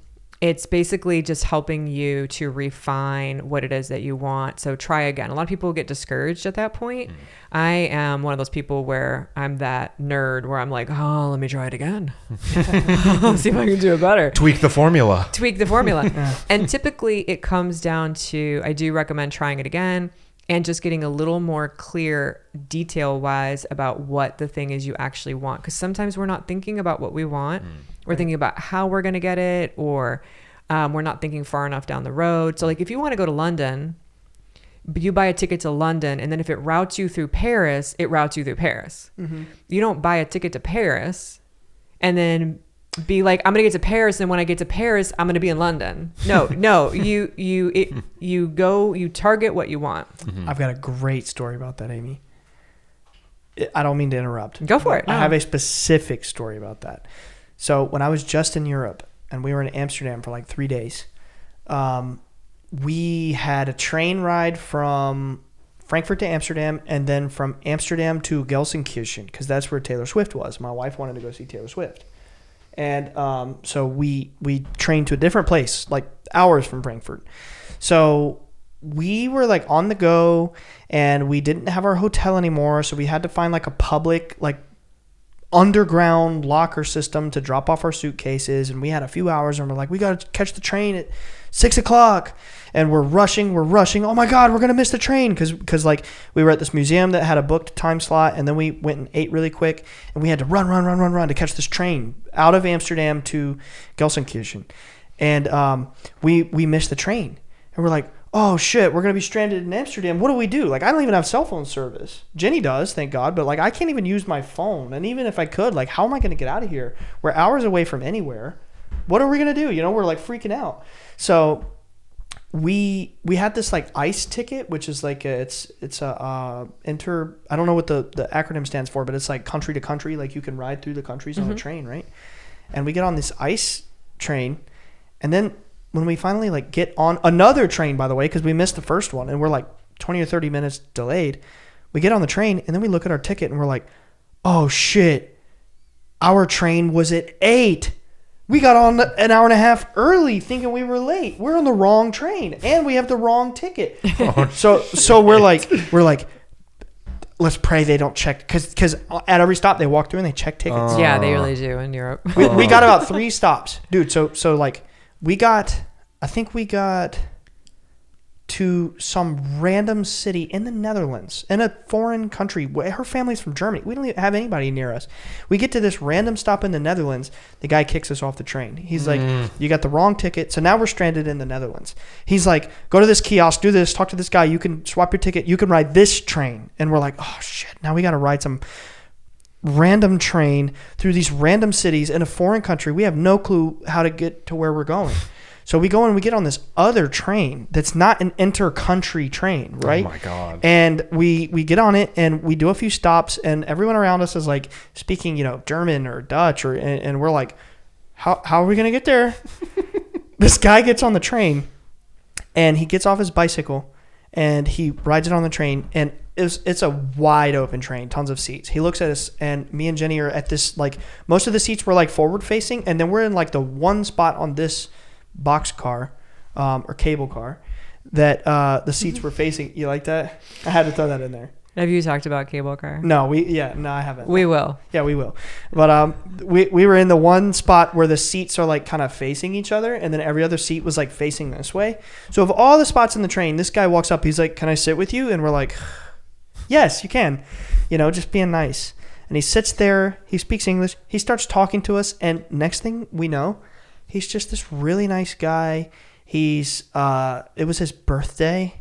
He was just out biking in the Netherlands by himself. He has a daughter like our age. He has a wife back in Germany. He just wanted to spend his birthday bicycling by himself out in the countryside in the Netherlands. His bike broke, and he's like miles out in you know, farmland with a broken bicycle walking it. He stumbles onto a mechanic. He's delayed hours for his train ride. The mechanic happens to be able to fix his bicycle, so he's rushing home to catch his train, gets on the train, you know, from his bike, sits by us, and he's like, I'm going to get you guys to where you got to go. So for like the next 2 hours, he train hopped us home, and he he got us to where we needed to go. Guess what his name was? What? Christopher. My father's name. He was, dude. That is unreal, dude. I thought you were going to say his name was Taylor Swift. That man's name was Taylor Swift. Yeah. He started singing songs to me. It was her. No, but like, think about how crazy that is, dude. We're freaking out. We're in a foreign country, and he just sits there on the train, and he's like, he just was like, I'll help you. And he went out of his way from his city in Germany to like get us home because he learned our situation, and he was like, why are they sending you here? You're never going to make it home. You would have been lost. You know? Gosh, and that is crazy. He got us there, and then like when he dropped us off at our train station, he pulled out his wallet, and we found out he'd been to America once in the 1990s. He went and he wanted to see the World Trade Center. Wow. Just before it, blew up, and Yeah. he flew to New York for a couple of days. He loved America, like a lot of people overseas do, and he pulled out his wallet and he showed me he had a $1 bill in there. He's like, it's my lucky dollar. And I fumbled through my pocket and I pulled out another one. I was like, happy birthday. Here's another lucky dollar. And he looked at me, he was like, and I, gave him a big shake on the hand. Jenny's streaming tears, and we're like, he was an angel. That's so cool. We manifested him. He popped out of nowhere and he got us home. Yeah. And that's how it happens. It's always something that other people are like, well, that would have happened anyway. Like that man would have been there anyway. Right. But when you have enough experiences, you're like, okay, but something always shows up if you are focused on what your destination is. That could have went bad. Oh, certainly. Like, yeah. Bad. And then a dude yeah, named you could have Chris. ended up sleeping under a windmill or in a hostel or something. Yeah, no, literally, dude. I didn't even. That went right over my head. That went right over my head. Well, we were in a windmill city. Oh. And then not that you knew Well, I'm that. trying to say, like, he's like, it could have gone bad. And I'm like, yeah, in the land of windmills. Like, We were in the land of windmills. Whoa. But no, like we could have been stranded. Like, Yeah, no, it could have been really bad. Yeah, and then a dude named Chris, a dude with your dad's name, shows up and helps you. Yeah, and he just got us where we need. And I'm talking hours. Like he ignored his destination and rode trains with it. He's like, come on, we got to catch this one. Let's go. That's so sweet. So yeah, you were talking about the train thing. I had a really cool experience, a manifestation. This was interesting. This was, I don't know, 2010, 2011. I wanted to go to a concert in Taipei. So I did. I didn't have a ticket. It was World sold traveler. out. Yeah. Was it Taylor Swift? No.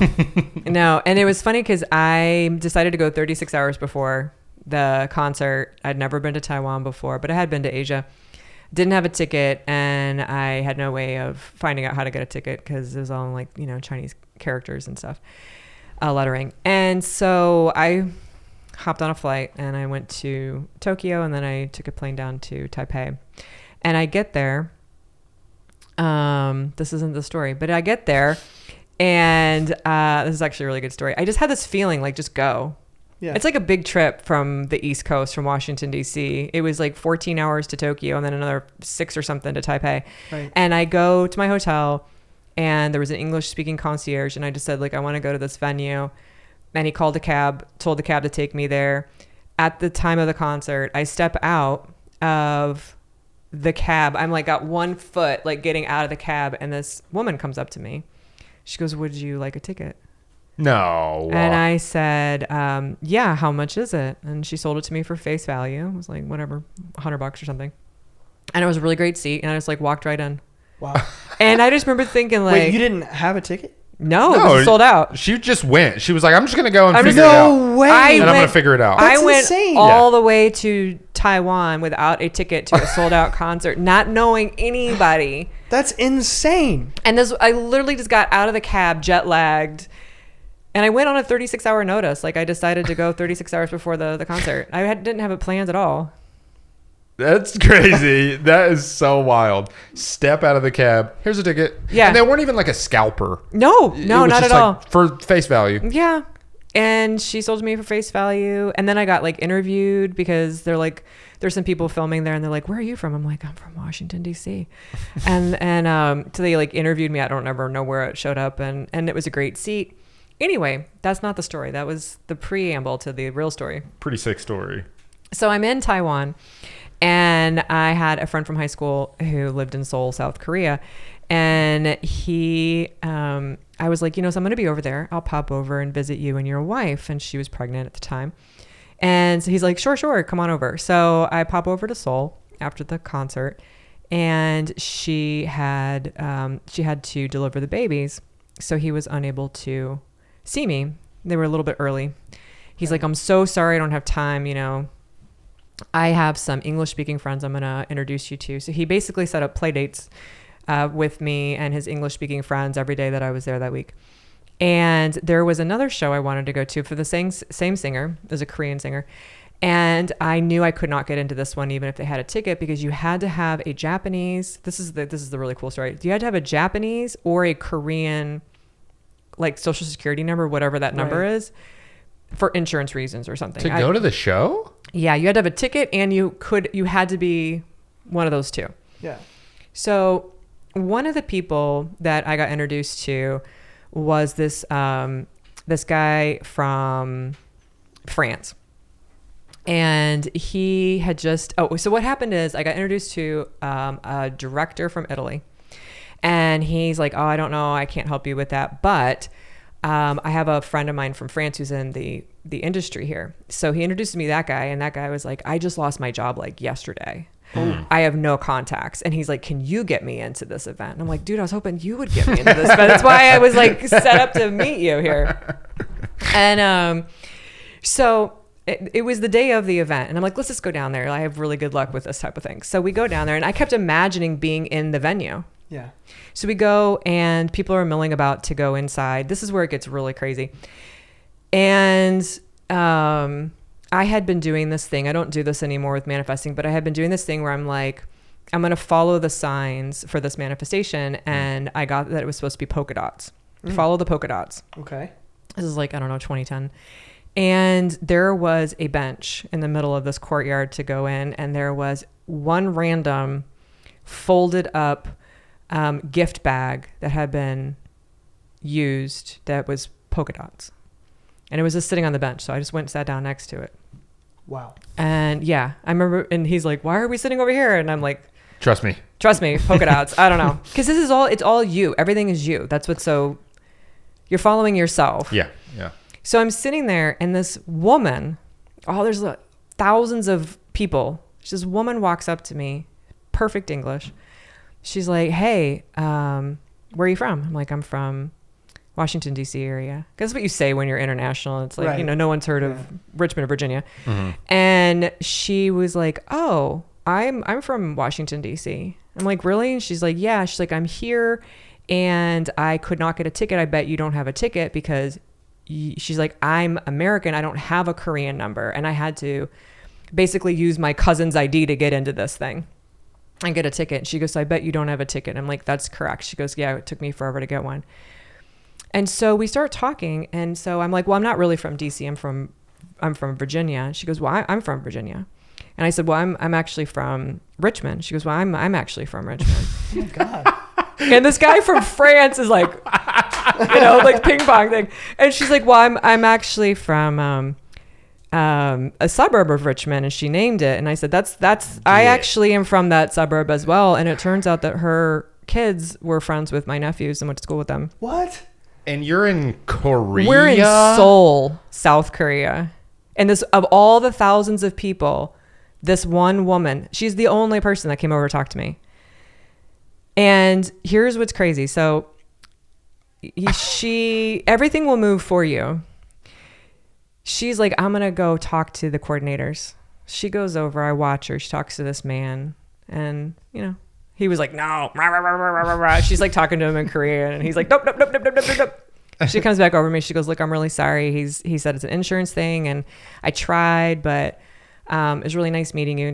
So she goes in, they let everyone in, and I'm like, the polka dots were there. So I just sat there, and the guy from France, he's getting like, what are we doing? I'm like, just wait. Trust me. Just wait. And I have no evidence anything's going to happen. Except that weird, crazy thing just happened. That was so crazy. Yeah. And so I had been imagining, and the reason I was waiting is because I had been imagining being inside, and I know that works. And I skipped how I got in there.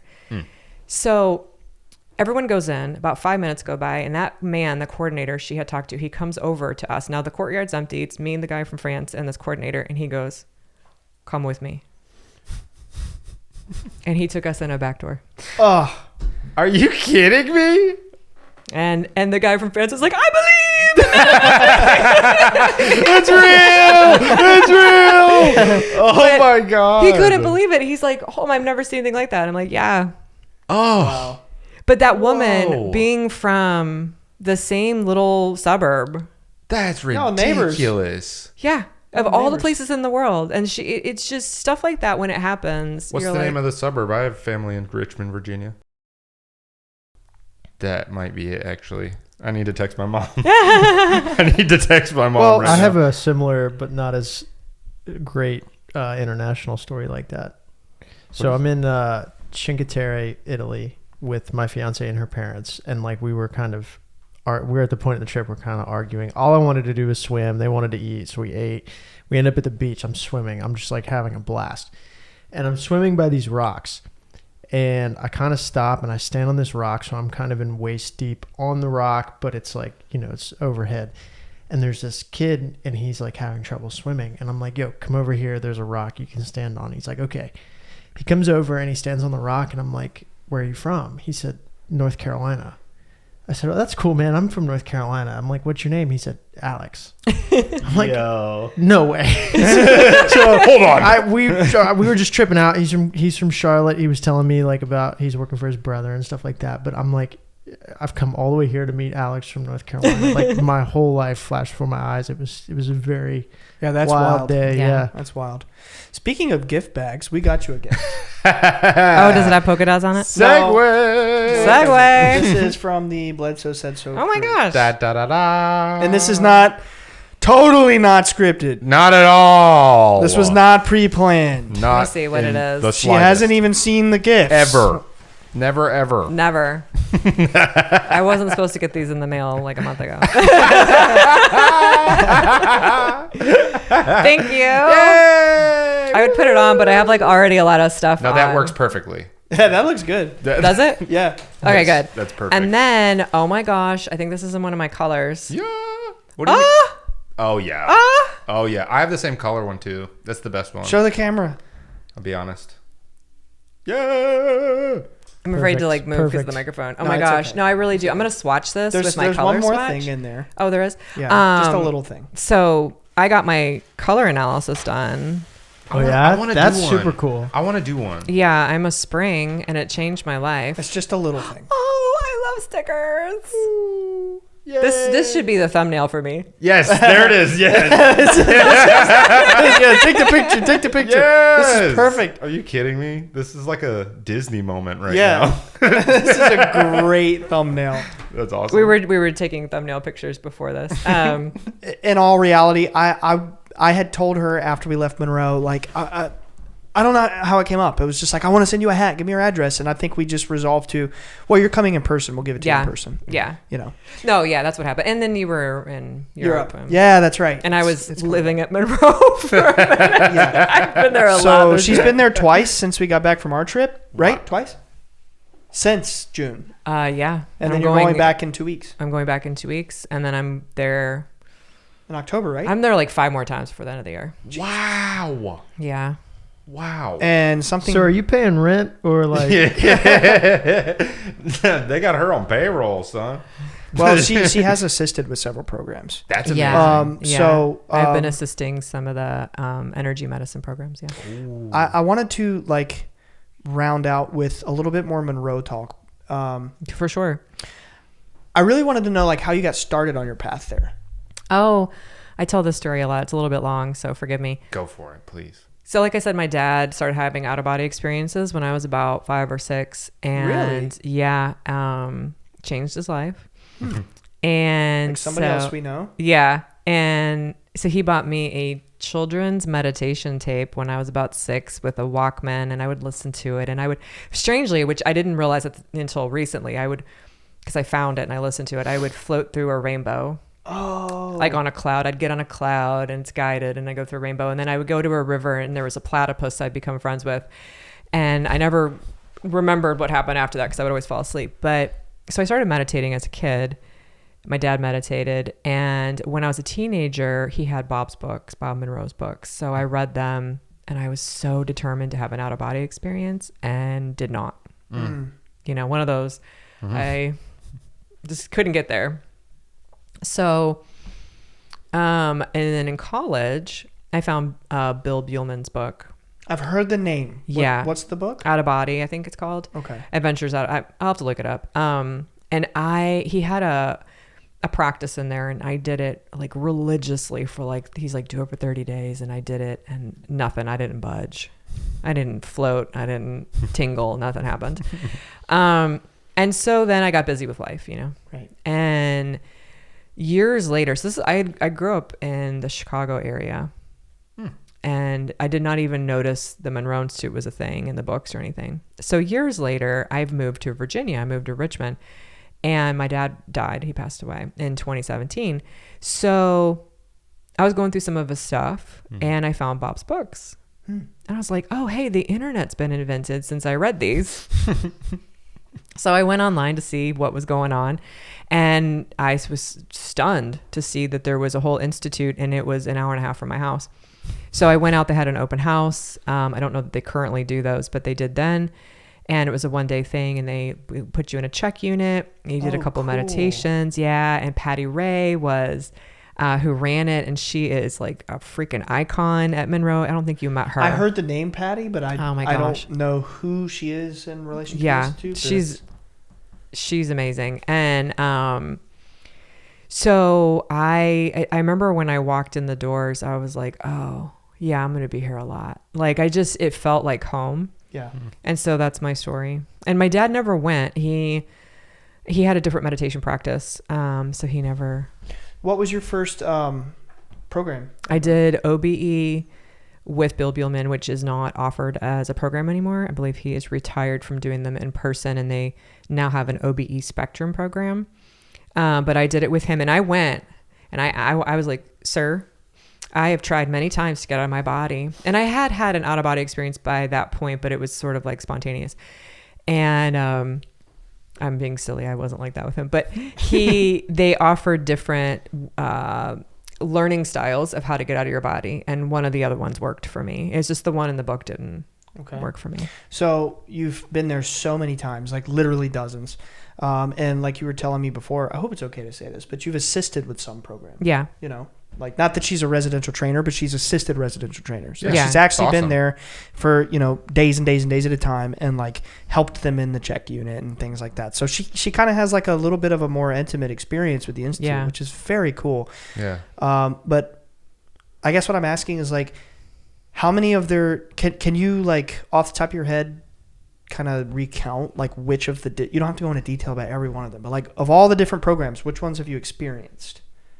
You know, if we think like Lifeline, Guidelines, like just like a list. Oh, okay. So I did the OBE with Bill Buellman, Gateway, MC Squared, Remote Viewing 1, Conscious Presence. Then I did Heartline, Energy Medicine. You just did that one. Well, I assisted it. Right. Yeah, but this is when I originally took it. I did Energy Medicine, and then I did, I'm skipping some here. I can't remember. I did Guidelines. I've done Exploration 27. I've done Gateway a second time. Have you done Lifeline? No, I have not done Lifeline. That one is like, it's fascinating to me. Yeah, I'm doing Timeline next. I'm really excited about that one. Okay. And then, I've done a bunch of other ones. I'm trying to think what they were. Oh, I did the UAP event with your dad and your sister. That was pretty cool. We got a bunch of really awesome signals for that. You know, another really weird synchronicity. So Amy actually knew my dad's manager, David Broadwell, before we knew him, because she was at Monroe with him. Yeah, for remote viewing. What was it? The remote? It was remote viewing. Yeah. So, do you mind if I tell that story? Oh, it's so freaking hilarious. Yeah. Yeah, go for it. So that would have been what, 2019? No, it was March. It was the first week or two of March 2020. Okay. There's a possibility my dad may have known him at that point. I'm not sure, but it doesn't matter because the book was not even out until 2023. yeah, so she's in this remote viewing program with David, and she basically, I mean, I don't want to speak for you. You can take over. Do you want me to tell you the story? Sure. Okay. So the program was full. It was a big program, a lot of people in it. And I went in with like no expectations, and I did really well because I just I wasn't front loaded on it, you know, and remote viewing, they teach you how to do it and you can just do it. And so apparently, so, you know, David noticed me because of that, and we ended up chatting. I don't know what his interest was in me being able to remote view, but the last night we were there, he and I were both driving home. We were not flying. And I had been following the news and what was going on in other parts of the world. And you know, COVID hit in March of 2020. Yeah. Like the lockdown. Yeah. You know? Yeah. And this was literally like a week before the lockdown. And so I knew what was coming. I knew we were going to go into a lockdown, just based on what was happening elsewhere. So I ended up talking to him right by the front door for quite a while, like 20 minutes or something.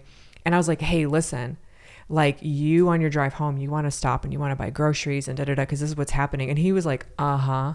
Oh, okay. Uh-huh. Yeah, all right. And I could tell he was like, what is happening? You know what I mean? Like, oh, yeah. Hearing it out of nowhere without the context that we have now that it happened, it must have been like, okay, crazy. yeah, all and right. that might have been his first time at Monroe, and he was already a little bit like just trying to like see what it was about. And then Okay. I'm like, hey, like, oh my God. Like, the world's about to shut down. yeah. And I wasn't, you know, like, I was definitely like that person though that was like, hey, heads up. I wasn't like crazy about it, but anyway. Did you get like a sense like from meditation, or I mean, you had to know somehow. Like, how did you know? You just had intuitive feelings? I watched international news. Yeah, she was reading like the Chinese news and stuff. And the Italians and everything. Yeah, I just knew. Yeah. Based on so here's the thing.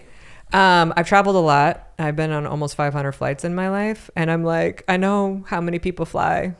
I'm like, you know, I just knew like we're going on lockdown at some point. Yeah. Anyway, so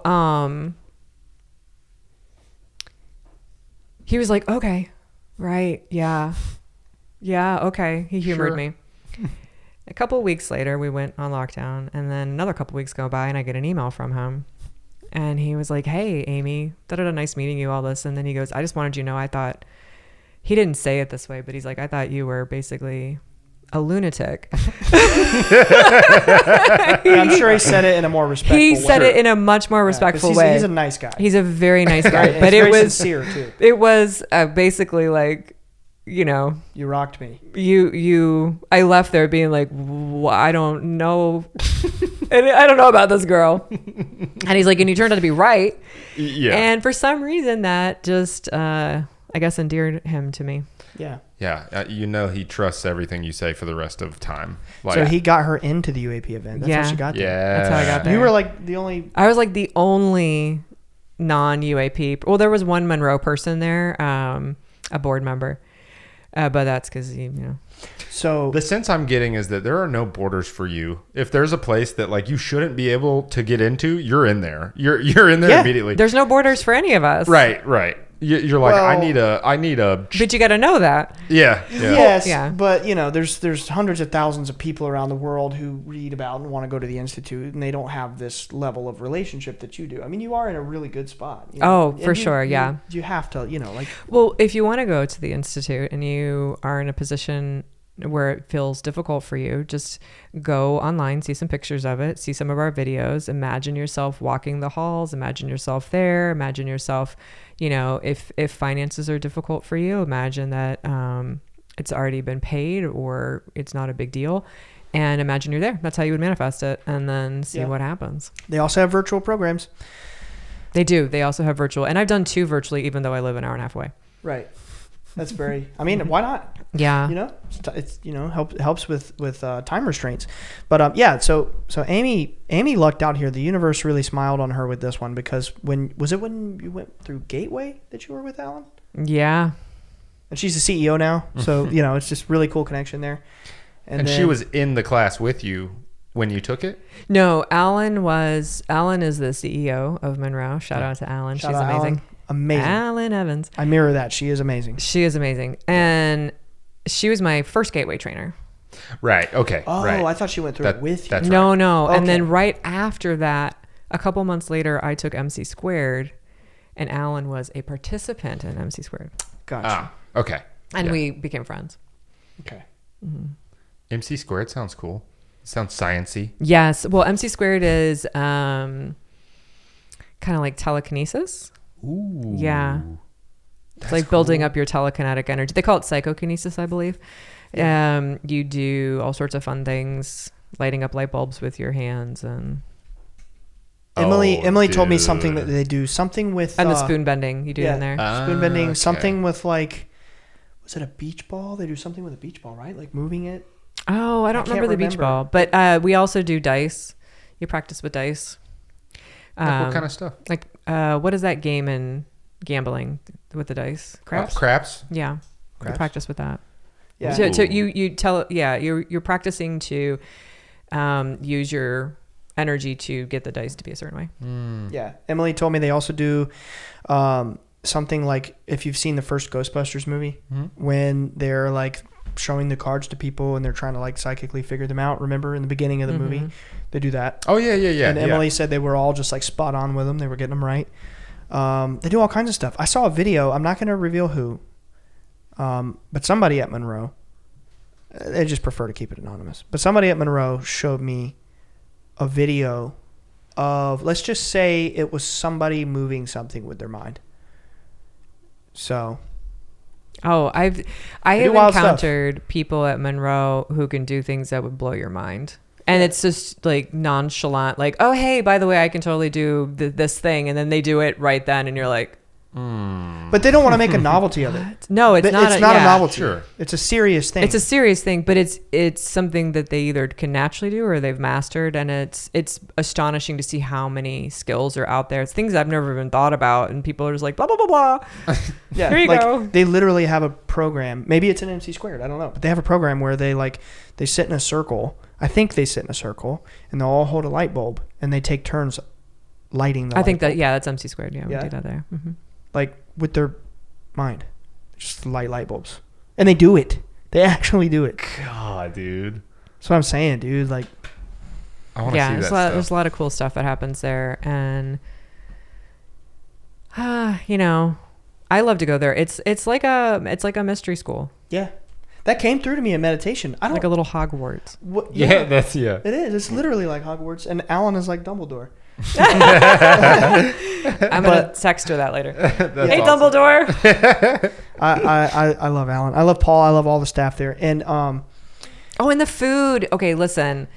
Everyone talks about all the programs and everything. The staff at Monroe, the housekeeping, and the kitchen staff, they are really, really good people. The food is amazing. They do cater to, listen to me on my soapbox, they do cater to different vegan diets. Yeah, so vegetarian. gluten-free. So you can say, they ask you when you sign up, and they do a really good job with it. The food is amazing.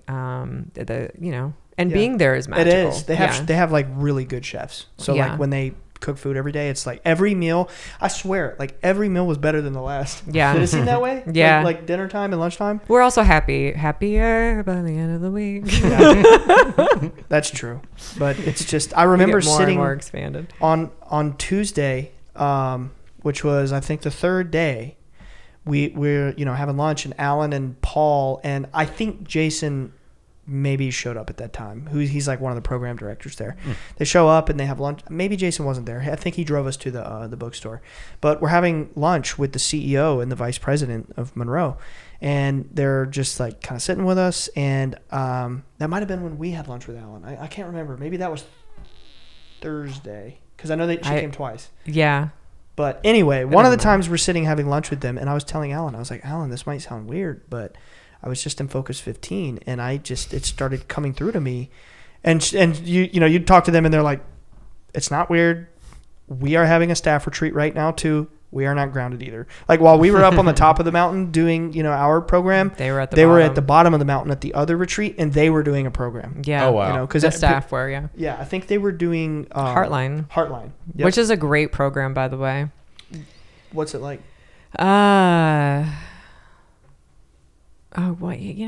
Again, I don't want to. It's so hard to explain it. It's about your heart. It's about connecting with your true, authentic self. That's good. That's Yeah. good. Well, I've I done love that. some of Alan's meditations, and I think I've done some of Paul's in the Expand app, and it's just really great. But anyway, I was telling Alan, I was like, look, this might sound a little weird, but it just came through to me in a meditation that Monroe is like a modern emergence of the ancient mystery schools. And she was like, that's really interesting. It is a mystery school. It is. Like yeah. it is. Except they're not like,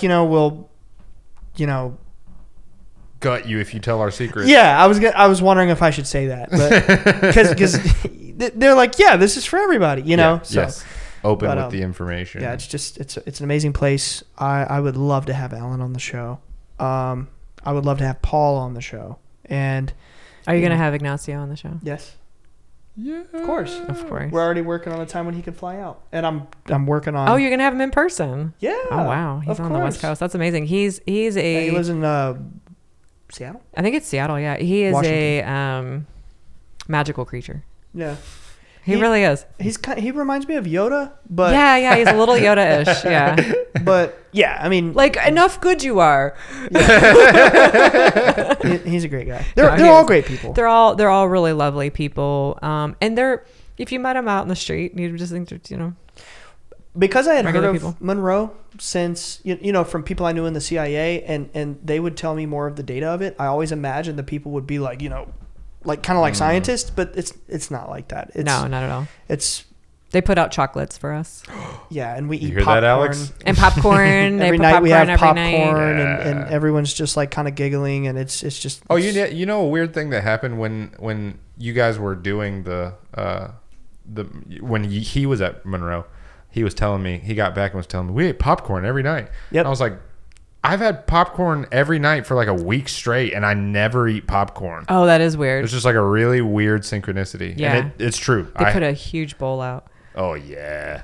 Yeah. That's awesome. And we get little, they have It's little like a popcorn cast bags. iron bowl, like a massive one, and they pop Yeah. like bags. Cauldron. Yeah, it's like a cauldron of popcorn. That's And they cool. Literally, like a big. I have a picture of it. That's cool. And they pop bags and bags and bags of popcorn, and like some nights we'd be watching documentaries, just everybody's Yeah. just munching on popcorn, like it's. Or we were outside, and then we really lucked out. Of all the programs I've ever been to, that was the only time I had access to the pool.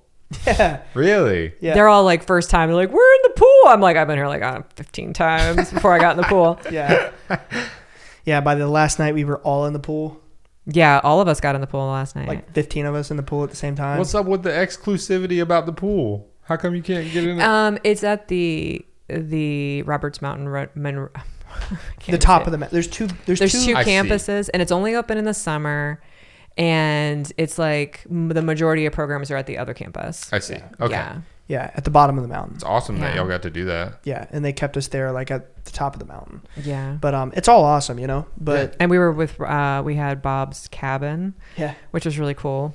we did our lessons in there every day, like in his actual cabin, That's like where really he cool. did His research. log cabin, yeah. It's like literally his original log cabin. And I met his daughter, and I had no clue who she was. Oh, really? Like literally, like Penny. Penny, right? Penny. Yeah, Is it Penny's Penny? is She yes. was at the bookstore, right? I don't know who was down there. Yes, Penny, because she was running Heartlines. Yeah. So I'm at the bookstore, and I meet this just very sweet lady, and they took us to the bookstore. I think it was on Thursday. They had like- to drive them to the Yeah, they had to drive us. Jason drove us, and Jason showed up. Shout out to Jason. Yeah, he's the one who put us through the like visual psychedelic experience. Did you do that? Oh yeah. Wasn't that Yeah. crazy? That was crazy. What is that called? He calls it something. I have a. I always want to say Ragnarok. But I thought you were about to say that. it's not. It's something Reykjavik. Reykjavik is where I was in Iceland. Roxivia. I have the videos. That sounds like a medicine. the pic- It does. of it. It does. It sounds like I'm like Blood pressure medicine or something. So Jason showed up. Roxiva. Is that what it is? I'm gonna find the picture of it. 'Cause I took a Sure. picture. Yeah, it was Jason something. shows up and he's like, just this friendliest, smiliest guy, and he's so like, friendly. yeah, I just thought he was the driver. No, I don't know anybody, right? No, he Jason's shows like a up, he's jack driving of the all van, he's like, everybody, get in! He's like, and he's like, the party's here! And, he's just kind of driving us in the van, and I'm thinking, wow, the chefs have been so nice, even the bus driver's nice. Dude, he's like the program director. He's like one of the highest up, and That's so funny. he's just driving us down there, and we get to the bookstore, and everybody's so nice. The lady at the cash register in the bookstore, and this just really sweet lady walks up. She gives me a hug. She's like, I'm a big hugger, y'all. I apologize in advance. I was like, me too. And I give her a big hug. She has all these crystal Oh, was that bracelets. Penny? Yeah. I find out like 2 days later, like that was Robert Monroe's stepdaughter. Yeah. And I was like, what the? If I had known, Yeah. I would have behaved differently. No, Maybe it's for she's the so best. down Yeah. to earth. And I want to say about Jason, this is super funny. Jason is a trooper. We decided we wanted to do that light show thing. And so he came up after he'd been at the staff retreat like all day. And he came up and set it up for us. And we were graduating from Gateway that night in the cabin. This is so funny. And he was all by himself, set this whole thing up for us that we were supposed to come over and have like a kind of like a party afterwards. And they don't normally party like that, but it was like a special thing. And he can see us through the windows. Do you remember this? And we turned the music on to graduate, which also doesn't normally happen. And we started Hakeem did. Yeah, Hakeem starts turning the music on. We start having this crazy dance party. So he's like sitting across in a different building, like looking through the window. He's created a party for us, and he's watching us like do in the windows, and he's like, what? Yeah, he's like sitting there by himself. Oh my Look, God. This summarizes. We finally went Jason. over to him. This summarizes. Look at that cheese. That looks like a happy guy. He's just I like see. the happiest guy. He is a happy person. And he's super Oh, cool. okay. So That's Ignacio. segueing into cable car. He also looks like a really happy guy. Oh yeah, cable car. We got to end with cable. Yeah, car. we got to Emma cable car. So are we good for that then? Yeah. So there is a Bob Monroe classic track that they play in the mornings for some of the main Monroe programs. It is a love-hate situation. I am on the love side. It's 50-50 split. People love it Or they do not. or they hate it. And it is so quirky. And so Jason made a remix of it, but it's like I don't even know how to do it. So And you're in here waking I'll up. show you after. Yeah. Okay. But Robert Monroe made this song. It's so quirky. Now, keep in mind, this was like decades ago, and he's Yeah. not a musician by any sense of the imagination. Okay. It doesn't follow So, musical. like, I heard Maya was one of our trainers, and like the way she explained it to me is she's like cable car is just so amazing because it's really wholesome and it's really innocent, but it's kind of psychotic. you gotta hear it. It's just imagine like a really just innocent, like open-hearted. Oh, it's do. I'm not really good at carrying a tune. Just like pouring their heart out into a little MIDI keyboard and like making a song with zero music ability. That's kind of awesome. So it's kind of like a classic, like, you wake up in the morning to this song. Up. Yeah. It's like like a carnival where you're starting to go slower. It ramps up and goes faster. And so you wake up, we listen to sleep signals when we're sleeping. Yeah. And then there is a morning exercise. I think it's Bob comes on, Bob Monroe's voice. And It's he's like, 6:30, so I turned it off. he's like, good morning. And it's a good morning. It's a good day, so get up and go. So get up and go. And he starts talking to you about some stuff. And then they play cable car. Yeah. And I lay there and I just bask in it. I haven't bought cable car. Bask in it. I love it. And sometimes I'll listen to it at home because it sort of like pulls you out of the sleep. But so every time I go to a different program and they don't play cable car, I'm like, Where is it? excuse me, Can we listen to cable car? And I hear, I'm like, no, I people want to hate hear it. it. This is a polarizing song. It is. It's a polarizing It's genuinely song. polarizing. I have it on. hate, Yeah. I gotta hear it. but people love it. Right. You know, Yeah. I'm in the love it crowd. I'm in the love it crowd. And Yeah. Jason, the reason I thought about it is Jason made a really cool remix of it. Ooh. Yeah. So we were talking about David earlier, David Broadwell. So when I'm leaving the mountain, look, I've never had a phone call from him before because he, works so closely with Dad. We'll text and, things like that when we're trying to like help Dad in certain ways and, help him with the book and other things, booking him on shows and things. I get off the mountain and he says, Ryan, call me. And I'm like, this is okay. Whoa. Sure. I pick up my phone and I call him. And he was like, Ryan, how was it? He was like, you were at Monroe. What happened? Dude, oh my God, you've been through it. I feel like we're brothers now. Like, it's like you've been through the same thing. He was like, I want to know everything. How was it? He was like, dude, I've been bugging Alan all week. So long story short, he was pressuring Alan, like, please, Chris's son is there. Like, I want to be there with him while he goes through the experience. And she's like, David, you can't just walk in on this. He wanted to be there. He wanted to see what it was like with me going through it. And Alan was like, no, you can come to lunch, on Friday, but you can't, be here during the experience. And he was like, tell me everything. Did you hear a cable car? And I was like, yeah. Did you hear a cable car? Just everything. He was like, and did you see this? And did you see that? It's classic. It's a classic. I mean, thing. He's a very like, task guy. Yeah. I mean, you've met him. He's very like sincere. He's very like He's straightforward. super sincere, like, let's get it done, He was like with glee. When we were on the phone, glee, like, David with glee. How was it? Did you do this? Did you do this? And he was like, "You're like my brother now, man. We've been through it. Like, if you need anything, call me." And I hung up and I called Dad. I was like, "Dad," and I do something amazing just happened. So I do want to say, if you're interested in going to Monroe, sometimes they do 2 programs at the different campuses at the same time, and you don't cross mingle. There's a reason. It's you're having a group experience, which is why David wasn't going to be able to come. And like the staff sometimes come and have lunch with us because they're, getting to know us, but you are with that group. And so you're not running back and forth to the other group at a different program. Even on the bookstore days, we trade bookstore days. So like we would do like Tuesday, Thursday, they would do like Monday, Wednesday. But the lake, there is a lake. And that is one place where, you didn't go to it? No. Oh, I've been there many times. And that's in between the 2 campuses. It's like a mile walk, right? I didn't. It's towards the bottom. It's closer to the other campus on the bottom. So you got to walk all the way down and then back up. I think it was either Jordan or Hakeem walked down and then walked up and they were like, I shouldn't have done that. So I was like, not for me. Yeah, it's easier from the other campus because you don't have to walk up the mountain. But cable car. I mean, I think.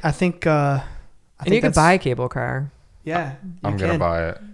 I'm going to buy cable. We're going to turn it on when we close. Yeah. But I mean, I have to say, I'm so thankful that after that week there that we shared together, that, I mean, you're now sitting here in my house. Yeah. Like that's important to say that on episode 85, that's when you were on, right? Well, thank God I told David he needed groceries because that whole conversation started this chain of me sitting here because then I was at the UAP with your sister. And, honestly. Yeah. Wow. Thank God I was like, get some groceries. Yeah. David's a great guy. We really clicked with the Monroe thing, and he's a really cool guy. But episode 85, we were all like, we're gonna manifest meeting each other. Mm-hmm. Here we are. We basically lived together for a week at Monroe. I mean, obviously like in different buildings, but class together all day, breakfast, lunch, everybody go meditate and we talk about it. I mean, it was a very serious week. It's like summer camp for adults. It is. It's like, I keep saying it's like 50% spiritual spa, 50% mystery school. Like you go there and you relax and, they even have massage therapists and yoga and, everybody's laughing and having a good time, but then you get to work. Mm-hmm. And it was just really an amazing experience. And we all, formed bonds together with our group, and here we are. And I think this is just the tip of the iceberg. And I think in some way I can see us, our group somehow getting more involved with Monroe in some way. I mean, we kind of already working on something there, but I just wanted to say that I'm grateful that you came out here, that you were willing to do this. Yeah, of course. Thank you for having me. That we had that experience together. I think that there will be more experiences that, like you have been telling me for the last, 2 days. I don't think any of us realized how big that was. Yeah. Because Monroe realizes it. Well, yeah, we were the first group of content creators ever to be put into a program together. It was really unique. Yeah. Because we all agreed to film each other, and I have so much content I haven't even posted about it yet. Same. I want to see it. I want to see all that content. Yeah. I'm still Need working it. on stuff. It's just it's been so busy, but I've got stuff I'm gonna drip out over time. But it's just I'm so grateful, and thank you for coming out here. I can't say it enough. Like, I know I've said it multiple times, but I'm so glad that we all like kind of had that experience together, and now here you are, and you're with kind of like with my crew, and we're all, and like more are coming in a few weeks, and it's I just, even met Alex's BFF yeah. No, yeah. Yeah. Ian. randomly at the coffee shop. Yeah. Yep. Bumped Shout out into Ian. him. Big We're getting shout him out. on the Ian. show. Ian, you're coming on the show. Yeah. Real but- soon. Yeah, I mean, if there's any last words, if there's anything on your heart or your mind you want to get out there, I mean, what you want to close us out with. Yeah.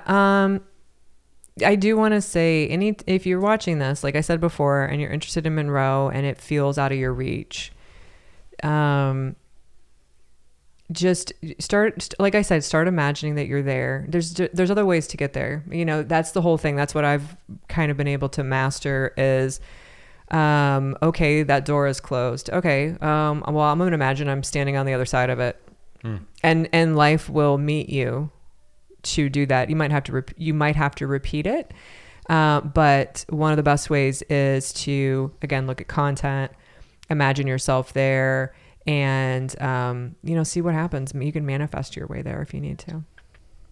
Epic. Truly epic. All right. Well, guys, be sure to support Amy. She is a wonderful human being. Oh, thanks. She really does illuminate joy. You could say that she glows. I glow. She does. And she is Tell me she doesn't. And she is not radiating shame. She is not. She is illuminating joy. An Okay. illuminating That's joy. right. Oh, one quick thing. I am not part of the Illuminati. So Wow. Thanks for clearing that up. That was. Thanks for clearing that up. the word Illuminati I see. is in the word illuminating. Oh. And I did not realize that when I made that name. And so many people have asked me if they can join. And I always reply, when you find out, let me know how. That I of the crazy things that I've seen in my life, I never expected that I am not in the Illuminati would come out of your mouth. So that is hilarious to me. If I'll apply. That is Somebody send the link. Somebody let me know how. Send the link. Like, No, we'll but check it that out. is hilarious. But so many people over the years have messaged me. They're like, clearly, I want to join the Illuminati like you. And I'm like, what? When did I do that? When? Oh, it's illuminating. Yes. Illuminating Joy on YouTube and on Instagram. Yes. She's a wonderful person. She's a friend of the show.